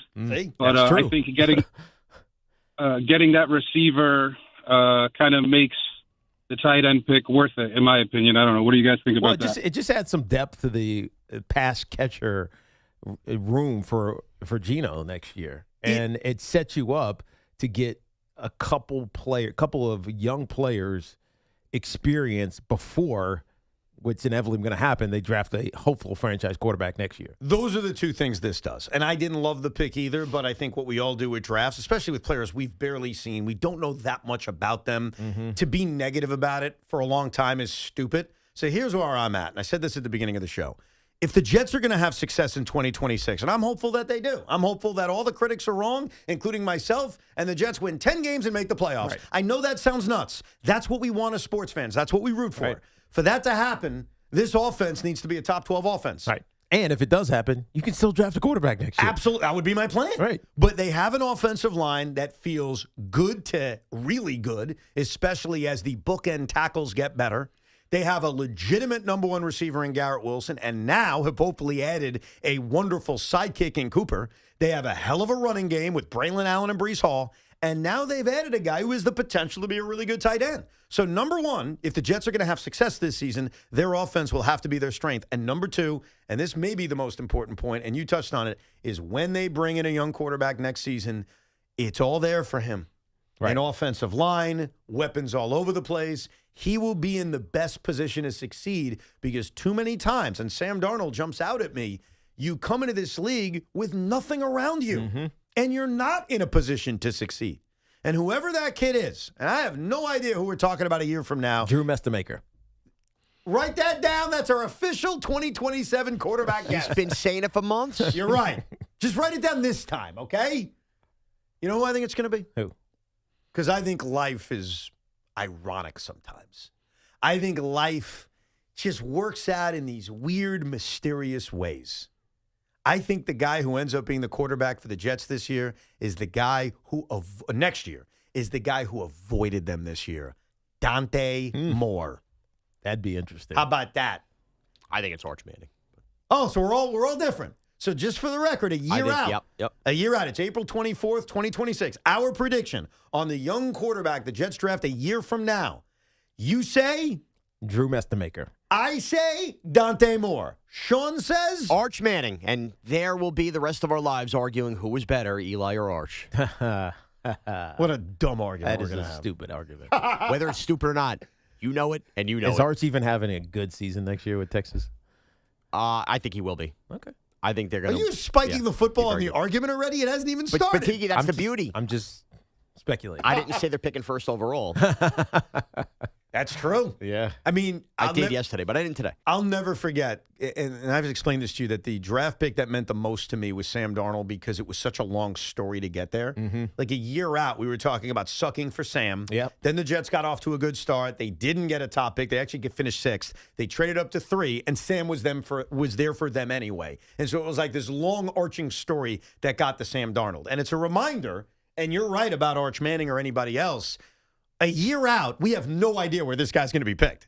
He could be picked 12th for all we know. Yeah. We have no idea. Yeah. He'll likely still go in the first round, but there are a bunch of quarterbacks in next year's draft. Yep. And a handful of them or more, they could be better than him. We'll get back to your calls in a second. Also, what does Tiki and Sean want the Giants to do today? What do I want the Jets to do today as well? And what's going on with Francisco Lindor? As the weather finally starts to turn, golf season's back. The grill's firing up, and it's actually time to look like you've got it together. That's why many rock Flag and Anthem. Their short-sleeve Journey shirts fit perfect, are lightweight, and super comfortable, whether you're out on the course or just out for the day. And the Pivot Performance shorts, total game changers. Stretch, breathable, and versatile enough for 18 holes or a night out in town. Look good, feel good. It's that simple. Head to flagandanthem.com and use the promo code WFAN25 to get 25% off today. Flag and Anthem premium clothes without the premium price tag. Drive Around the League with Tiki Barber is sponsored by Amazon Hub Delivery. Visit Amazon.com/Hub Delivery. Sometimes the first round of the NFL draft can feel like chalk. The possibilities are debated and analyzed over and over, so much so that even the lay fan has an idea about what should happen. It kind of felt that way on day one until the Los Angeles Rams got on the clock and ultimately drafted Alabama quarterback Ty Simpson with the 13th overall pick. Some projections had him in the second round, and the Rams' current quarterback, Matt Stafford, who is 38, just won the MVP. Well, that being said, the Rams have always been very cavalier with draft picks, often moving them in deals for veteran, established players that help them win now. So, to others, taking Simpson may have felt like an imprudent reach, but to the Rams, they've always thought outside of the box, and they never expect to draft this high, so they might as well get their quarterback now while they still can. This Drive Around the League is sponsored by Amazon Hub Delivery. Visit Amazon.com/HUB Delivery. And this portion of the program is sponsored by Ray Katina, Mercedes-Benz of Edison. It's also sponsored by Dr. Jay Shah at Samwell Pain Management. Visit samwellpain.com. Mercedes-Benz of Edison has done it again. Named the 2026 Mercedes-Benz Dealer of the Year by Cars.com in New Jersey and the entire U.S. Expect exceptional service, an unmatched selection, and a luxury experience you won't find anywhere else. Visit Mercedes-Benz of Edison or RayCatinaEdison.com. Dr. Jay Shah, specializing in minimally invasive and non-surgical treatments for neck, back, sciatica, migraines, and so much more, offers pain-relieving solutions. There are thousands of 5-star reviews who all trust Samwell Pain for all of their aches and pains. Visit SamwellPain.com. Hey, this is Sal Licata. Right now is the time to make sure that your current cooling system is ready for hot weather. You don't want it to fail when it's 90 degrees out, and if it's over 15 years old, you're wasting your money. Get a new high-efficiency AC system right now from my friends at Edison Heating and Cooling. They are New Jersey's air conditioning experts and have been for decades. Take it from me. These guys have done plenty of work on my house. You'll save money and stay cooler. Contact them now at EdisonHVAC.com. That's EdisonHVAC.com. Looking for the lowest price on Continental tires? Go to Town Fair Tire and get the guaranteed lowest price on any Continental tire you choose. Plus, Town Fair Tire gives you the most free services for life. That's more free services than any other tire dealer. For the guaranteed lowest price and the most free services for life on your Continental tires, nobody beats a Town Fair Tire deal. Nobody. Name brands at discount prices. Town Fair Tire. Hey, it's Tiki Barber. Looking for a great deal to stay connected? Now, for a limited time, new Verizon mobile and home customers can get Fios and a line of mobile for just $69.99 a month with AutoPay. Get Fios 300 megabit per second for $20 a month and unlimited welcome for $50 a month plus taxes and fees when you bring your own phone. Visit a Verizon store today to learn more and switch. For new Fios, internet, and mobile customers, discounts applied over 36 months. Mobile and home discount enrollment required. Additional terms apply. In times of congestion, unlimited 5G and 4G LTE may be temporarily slower than other traffic. Domestic data roaming at 2G speeds. Diving for that grounder got you grounded? Oof. We've got specialists for that. Layup, take you down? We've got specialists for that. With nearly 50 Castle Connolly top doctors, Orland & Cohen specialists are considered among the best in the nation by their peers, which can mean a better outcome for you. From Staten Island to Southampton, our network is open 7 days a week, so you can feel better, faster. Visit OrlandCohen.com. $5,000. That's the average amount of money people in the U.S. are now spending on gas in a year. $5,000. That's crazy. If you drive, you have to download Upside, the free app that gives you cash back every time you get gas. That's right. You can earn real cash back with Upside just by buying the gas you're already buying. You can literally start earning cash back today. I use Upside every time I fill up, and I've already made around $300. You're putting gas in your car anyway. Why not get real cash back? If you like free money, download Upside. I'm saving the cash I earn from using Upside to help pay for a vacation later this year. Download the free Upside app now to earn cash back every time you buy gas. Use promo code PROMO25 to get an extra 25 cents per gallon on your first tank. You can cash out anytime right to your bank, PayPal, or a gift card for Amazon and other brands. Just download the free Upside app and use promo code PROMO25 for a 25 cents per gallon bonus on your first tank. That's code PROMO25 for a 25 cents per gallon bonus. Hi, this is John Starks. At John Starks Kia, we don't play games. No gimmicks, no tricks, no hidden fees, no surprises. Score our John Starks special this month. A Kia Sportage for just $333 a month with just $3 due at signing. That's right, all threes. It's my favorite number. What we say is what it is, period. See ya at John Starks Kia in Queens. 36-month lease. Excludes tax, title, and MV fees. No security deposit required. 10,000 miles per year. Expires April 30th. Hey, Mom, now that I have an after-school job, I think I want to buy a drum kit. Okay, Rockstar. Let's look at your account. When kids start making money, Chase has easy-to-use tools and expert bankers to help them learn how to manage it. And next month, I'll buy the bass drum and the cymbals. Oh, and maybe some noise-canceling headphones for you. Aw, you've thought of everything. Help kids save, budget, and build financial independence, all with Chase. That's good for kids and good for parents. Visit your local Chase branch and get started. Account subject to approval. J.P. Morgan Chase Bank, N.A. member FDIC. I need a little range, step to the range, come on, meet me at the range. Introducing the new Chick-fil-A Jalapeno Ranch Club Sandwich. With that juicy Chick-fil-A chicken on a buttermilk ranch bun, jalapeno ranch sauce, and pickled jalapenos, it's a little ranch with a lot of kick. The new Chick-fil-A Jalapeno Ranch Club with original spicy or grilled filet. Available for a limited time only. Order ahead on the Chick-fil-A app.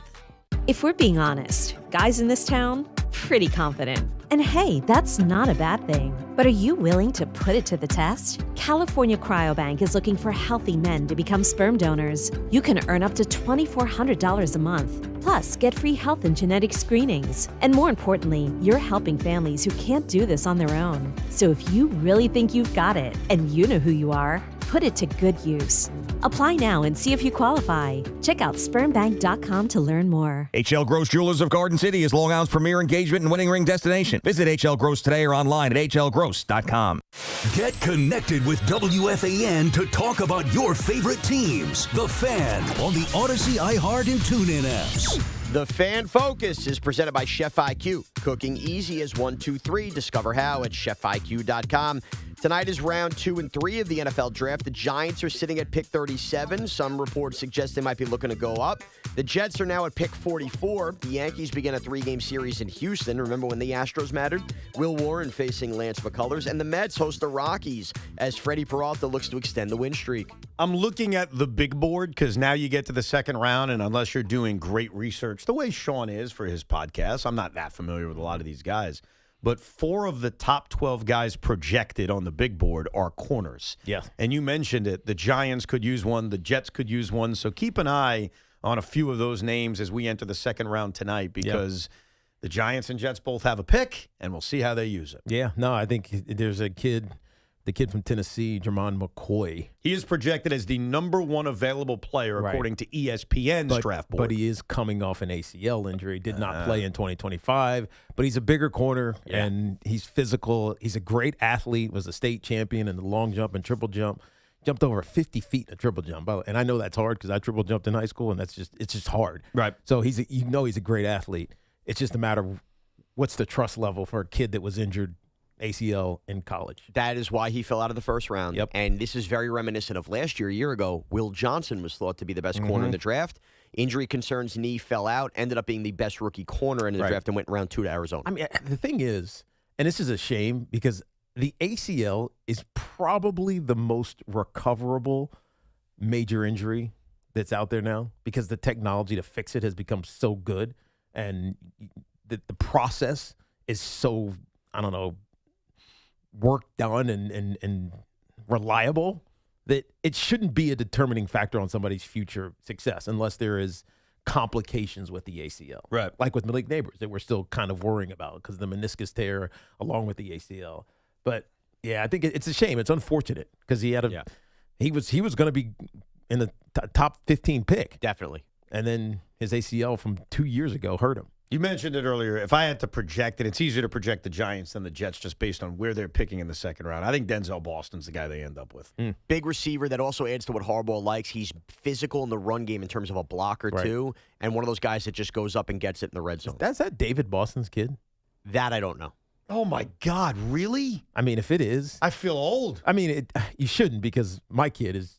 He already graduated college. Well, I already know you're old. Yeah, true. I was thinking of another Boston. But David Boston was my era, right? I think so. Yeah, it was in like the mid-2000s. Let me double-check that because now I'm like questioning myself. He was born in Boise, Idaho. I don't think he is.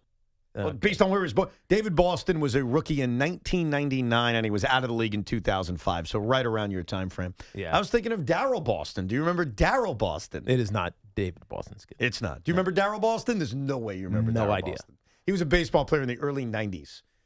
Yeah, he was an outfielder. Played for the Mets. Okay. Darryl Boston, yeah. Yeah. Keep an eye also on tonight. I know, like, we're talking corners and everything.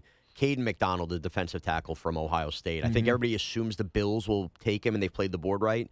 But the Giants take him. He is one of those guys that can play 3 downs, and you start to feel better about replacing Dexter Lawrence. Giants go D-tackle, cornerback at some point in the next 2. And well, they only have 1 pick. That's what's tricky about tonight. They don't have a third-round pick. I think it's either Boston, the running back, a corner, or a D-tackle. Right. All right, so you just named everything. No, Good but job, Sean. But the problem is, like, the 5 best players are all those positions. The point is the board is set up nicely for the Giants to get their best player. I'm not sure, but I think the Yankees are either going to win or lose tonight. I haven't decided yet. I just haven't decided yet.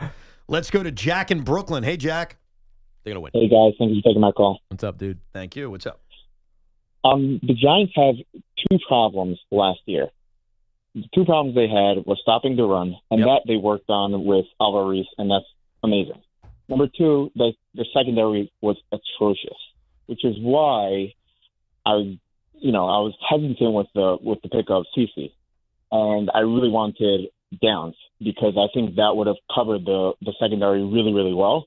And which is why tonight I really hope they take a cornerback over a receiver or a D tackle, which is important. But I think if you're stopping the run with two linebackers with what they have now, which is, lockdown in the pass rush, I think the secondary is just a choice. I can't see another fourth quarter blown lead again. Right. Deontay Banks is nuts.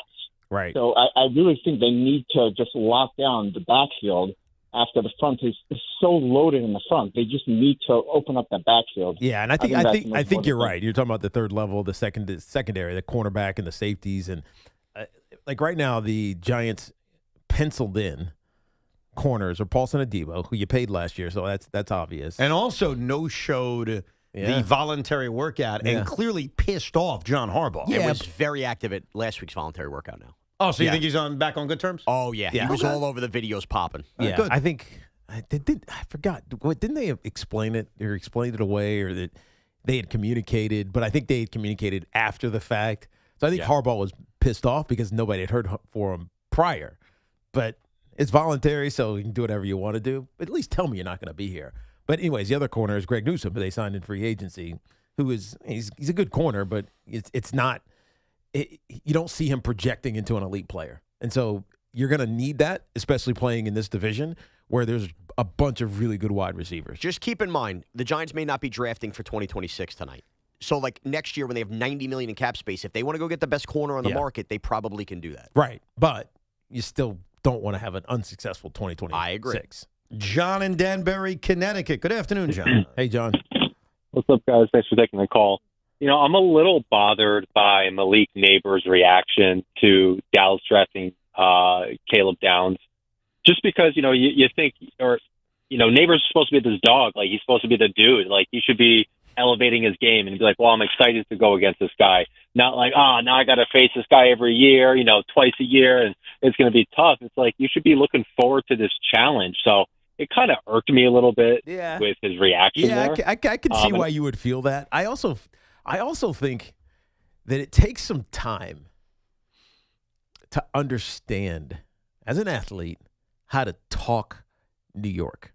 What does it mean to talk New York? So to express yourself in a way that makes it feel acceptable to a New Yorker, right? Or a New York sports fan. See, the issue with New York sports fans is that they are knowledgeable. They're not stupid. They're not blindly watching, or they're not sycophant watching. No matter what you say, no matter what you do, it's okay because I support you. You're on my team. They're going to be critical of you almost immediately.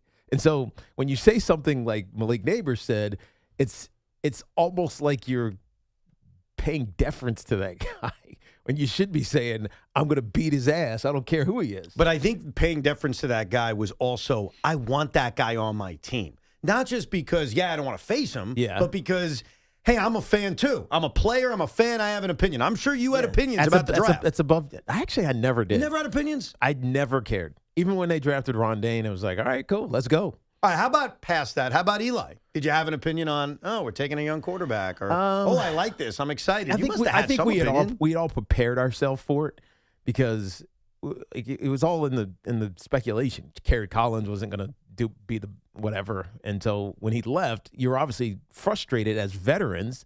At that stage, I was my 7th season. Kerry Collins was a good quarterback.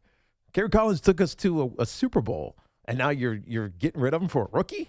Yeah. So I think it was just that. I don't think it was any reservation about Eli the player, because I don't think most of us knew crap about Eli. Well, I think, and as you're saying it, I think one of the big differences is 22 years later, we know everything about everyone, right? But back then, you didn't. You didn't, right? You have so much more information that I think Malik Neighbors thinks about things the way Sean had a strong opinion. Yes. Sean was adamant, I don't want Jeremiah Love. I don't remember paying, maybe to Virginia, maybe a little bit to Virginia, but not even really Virginia, with Matt Schaub at quarterback.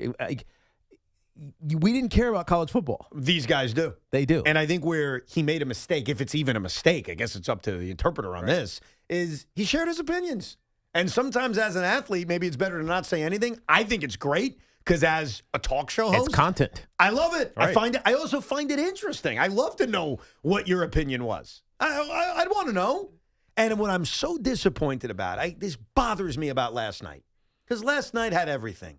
You had a dramatic Nick Hawk game. You had 2 baseball games that were pretty good. And you had a topsy-turvy, surprising NFL draft. It was wonderful.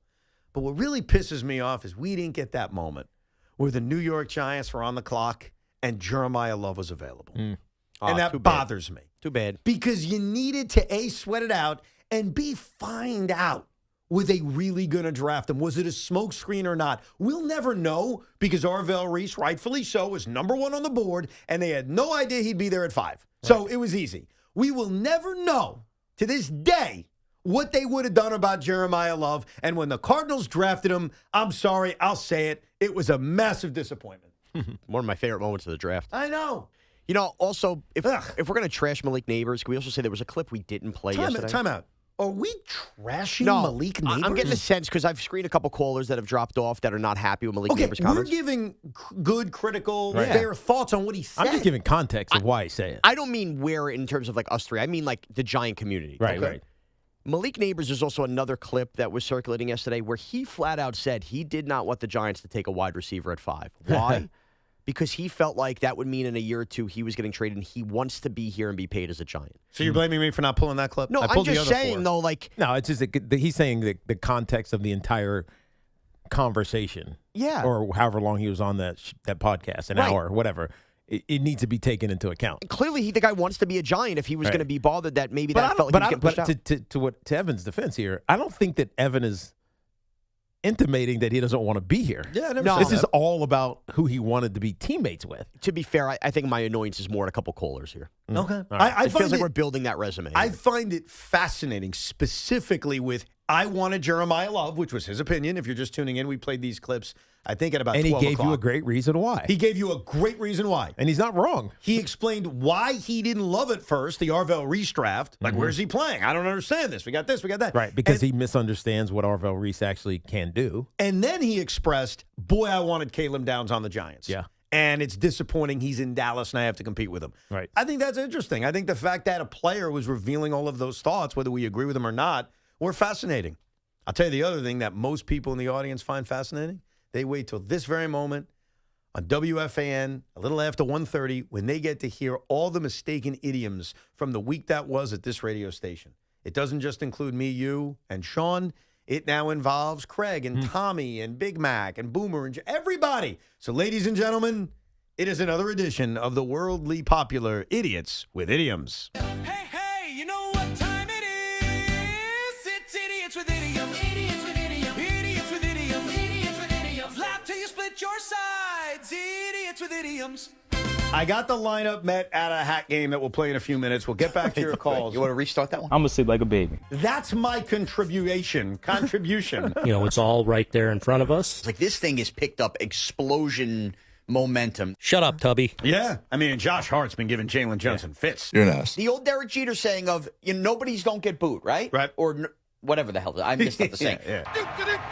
And this is not one of that dopey, I'm Mr. Tommy Positive, which is wearing thin with me anyway. Dude, dog, damage. Look, we stopped Jalen Johnson for 95% of that game. I get it. The Knicks are doing damage. So, nothing personal, just personal. You know what I mean? Yeah. They don't know what the they're doing. Juan has taken Luis Robert Jr. under his breast, whatever it is. Under his arm?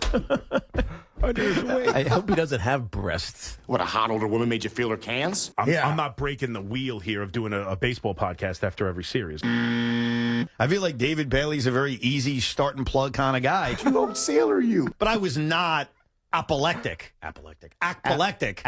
I always screw. Apoplectic. Apoplectic. There you go. Because they went to the bat for her. They did? Excuse me, they went to the wall for her, pardon me. Who X'd it? This giant community is such a small group-knit committee of fans. Hard no. There's a trade demand that's been lost into the dustpan of history. That's true. What's wrong with you people? What else would I be recognized for? Private parts? Wiener. I totally appreciate the fact that you're taking the wood. Wiener. I once wanted to have sex with the Philly Fanatic. Go ahead. Oh, that's weird. Oh, my. If I'm taking you to your first wood experience, which probably doesn't sound right. Mine's longer than yours. He actually had 4 yesterday. I mean, that's like a That's like an offensive orgy for the Mets. Be a man. But you can bet your ass he was the final nail to it. Well, when you're looking to lose a losing streak or end a losing streak. Ow. Wins against replacement? No. That makes no sense. Whip is just That's walks. WAP? I thought WAP was wet ass. No. Oh, that's a different kind of WAP. It was like having sex. If I'm a business guy, my ears perk up. There's no pick doubt. up, perk up. What? But I got off on something else. What? Laugh till you split your sides. Idiots with idioms. Wow, that one was extensive. That was extensive, all right. Jeez. You know what I go away for 5 days, and that's what y'all do. I heard both me and Craig call a player Jalen Johnson. And here's what's funny. Because if you listen carefully to those clips, I refer to Jalen Brunson as Jalen Johnson. He refers to Jalen Johnson as Jalen Johnson. Amazing. So we both made the same screw up over two completely different players. Why are you conflating them? That's weird. Jalen Johnson. I don't Jalen know. Brunson. Because of the Brunson Johnson. That's because you said Jalen Brunson's name a million times. Yeah, Jalen I got a headache. It's Evan and Tiki on the Fan. We'll come right back with your calls, 888-808-1019. I'm Pat Boyle here to help you beat the local Legend One Sports. Celtics Sixers Game 3 as the series shifts to Philly, and I expect Boston to bounce back in a big way. Celtics have become known for a first-round series clunker over the past few years. They shoot their usual million threes, and when they don't go down, they just don't adjust. But for context, the Celtics have not lost back-to-back games in the first round in over 4 years, and coming off any of those losses in the first round, they win the next game by an average of 11 points. I expect the same tonight, even on the road. I like Boston to cover. I'm Pat Boyle, Bet Smarter and Beat the Books. Download the BetMGM app today. My name is Whitney Allen, and I'm a widow. My husband, Ryan, died. We never thought we'd ever have to use life insurance, but the unexpected happened. With Ethos, signing up was fast and 100% online. You can get a quote in seconds, apply in minutes, and get same-day coverage. No medical exams, and you can get up to $3 million worth of coverage. I'm grateful we were prepared. Get your free quote at ethos.com/play. That's ethos.com/play. Paid spokesperson. Time spent on application may vary. Online health questions required. If your business needs a van, step up to a Mercedes-Benz van from Mercedes-Benz of Edison. Choose from cargo, crew, and passenger models, each designed to handle whatever your workday demands. From refrigeration to construction deliveries to service calls, a Sprinter van can be customized to fit your exact needs. For every job, every trade, there's a Sprinter that helps you stay organized, work smarter, and save time. And at Mercedes-Benz of Edison, you'll get the expertise to find and upfit the right van for your business. Visit RayCatinaEdison.com. Calling all hoops fans. Ready for the NBA playoffs? Get in on the action throughout basketball's most exciting time of the year with BetMGM, an authorized gaming operator of the NBA. From same-game parlays to live bets, you can call your shots during any play. Rooting for your favorite players? You'll find all sorts of markets for betting on any star's performance on any given night of the playoffs. Don't miss a single highlight or buzzer-beating shot by getting all your picks in with BetMGM. Ready to shoot your shot? Download the app today. Make your bets and experience the thrill of the NBA playoffs like never before. BetMGM. Make it legendary. BetMGM and GameSense remind you to play responsibly. See BetMGM.com for terms. 21 years of age or older to wager and physically present in New York only. Subject to eligibility requirements. Rewards vary and expire in 7 days. Gambling problem? Call 877-8-HOPE-NY or text HOPE-NY 467-369. Hello, New York, New Jersey. Bank of America, in partnership with Visa, invites you to a FIFA World Cup 26 watch party.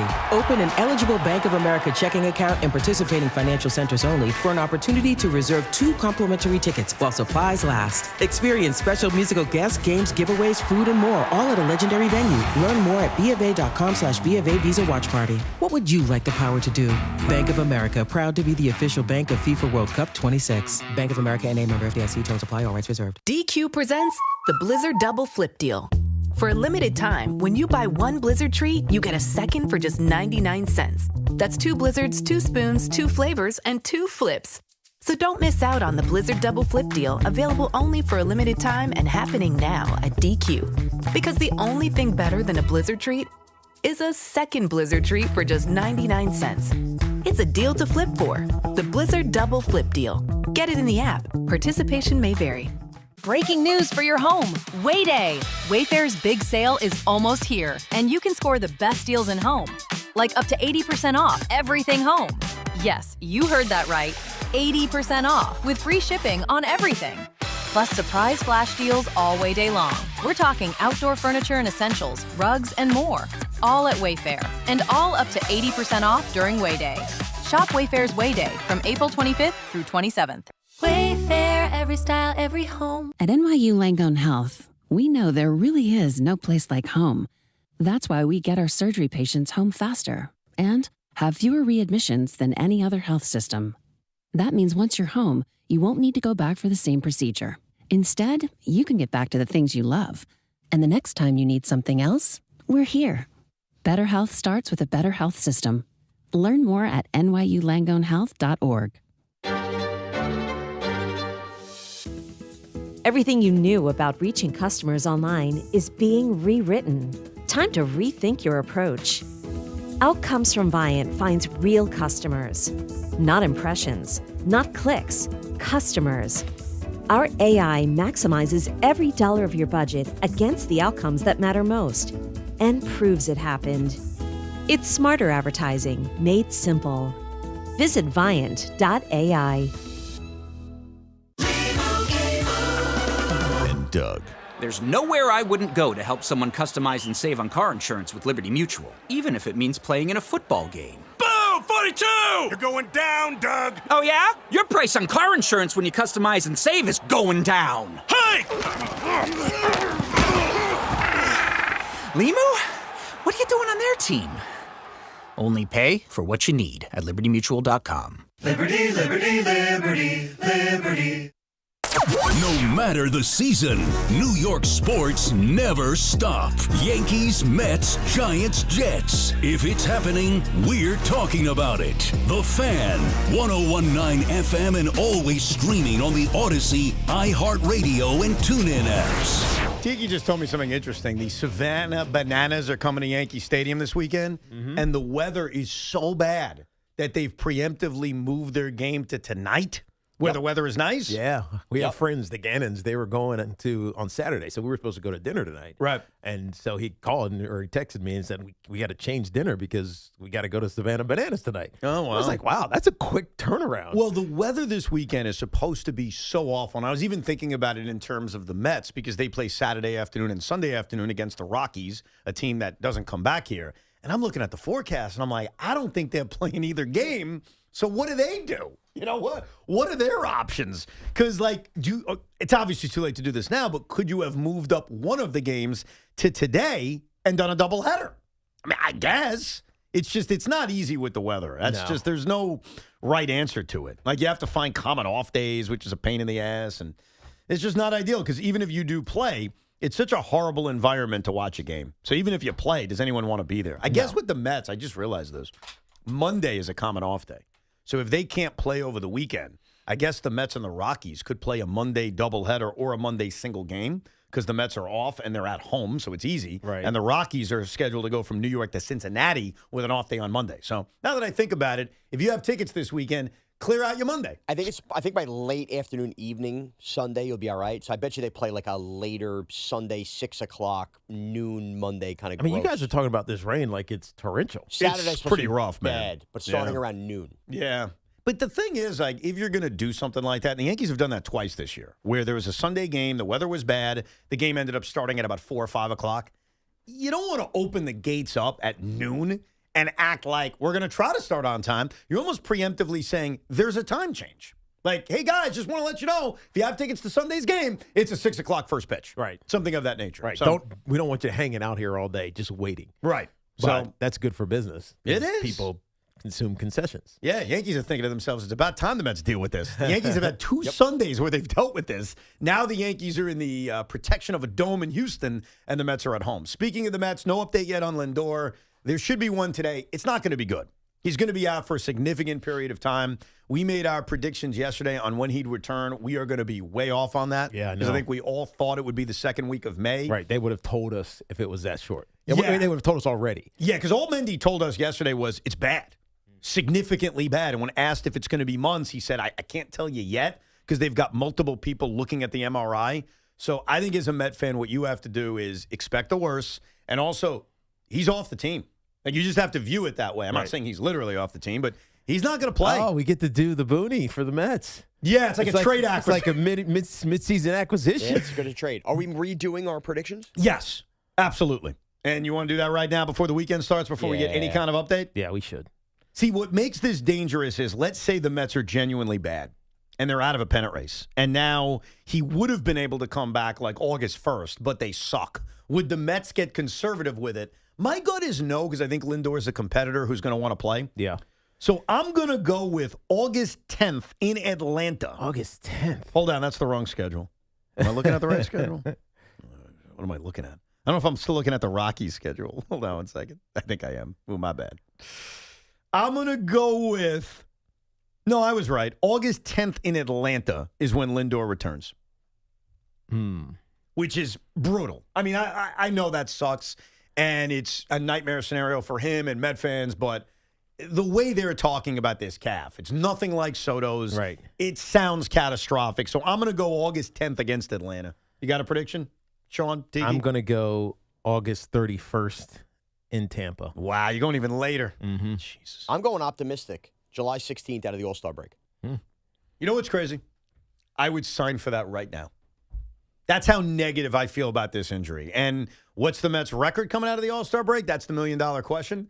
But I want to remind people about this. Guys get hurt in baseball. You are allowed to overcome it. You are. The Braves lost Ronald Acuna Jr. and won the World Series in 2022. Yeah. Like, dude, it happens. So it is not an excuse. Is it damaging? Yeah. But here's what I'd say to the Mets. If this derails their season, then you weren't good enough anyway. That's right. And I think we already kind of started to feel that. Sure.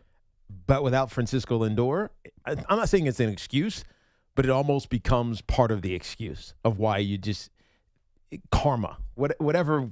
It has no baseball backing. Just it was bad luck. Listening to the Mets chat, that's what it feels like. Well, it's all bad luck. It's bad luck that he got hurt. It is not an excuse for having a lost season. No, it's not one I'll ever use. It's also, but you couldn't afford to lose him. I think that's the problem. If you couldn't afford to lose him, then you weren't that good anyway. You didn't construct your team well enough. That's the bottom line. The only thing you can hope now is that Ronnie Mauricio turns into the star that everybody expected him to be, because he's going to get an extended audition to do so. And I think he should. Like, I would give Ronnie Mauricio a couple of weeks. I'm not sure how much longer than that I would, but I'd let him be the shortstop every day. We saw it yesterday. It was not impressive, but I think he should play every day.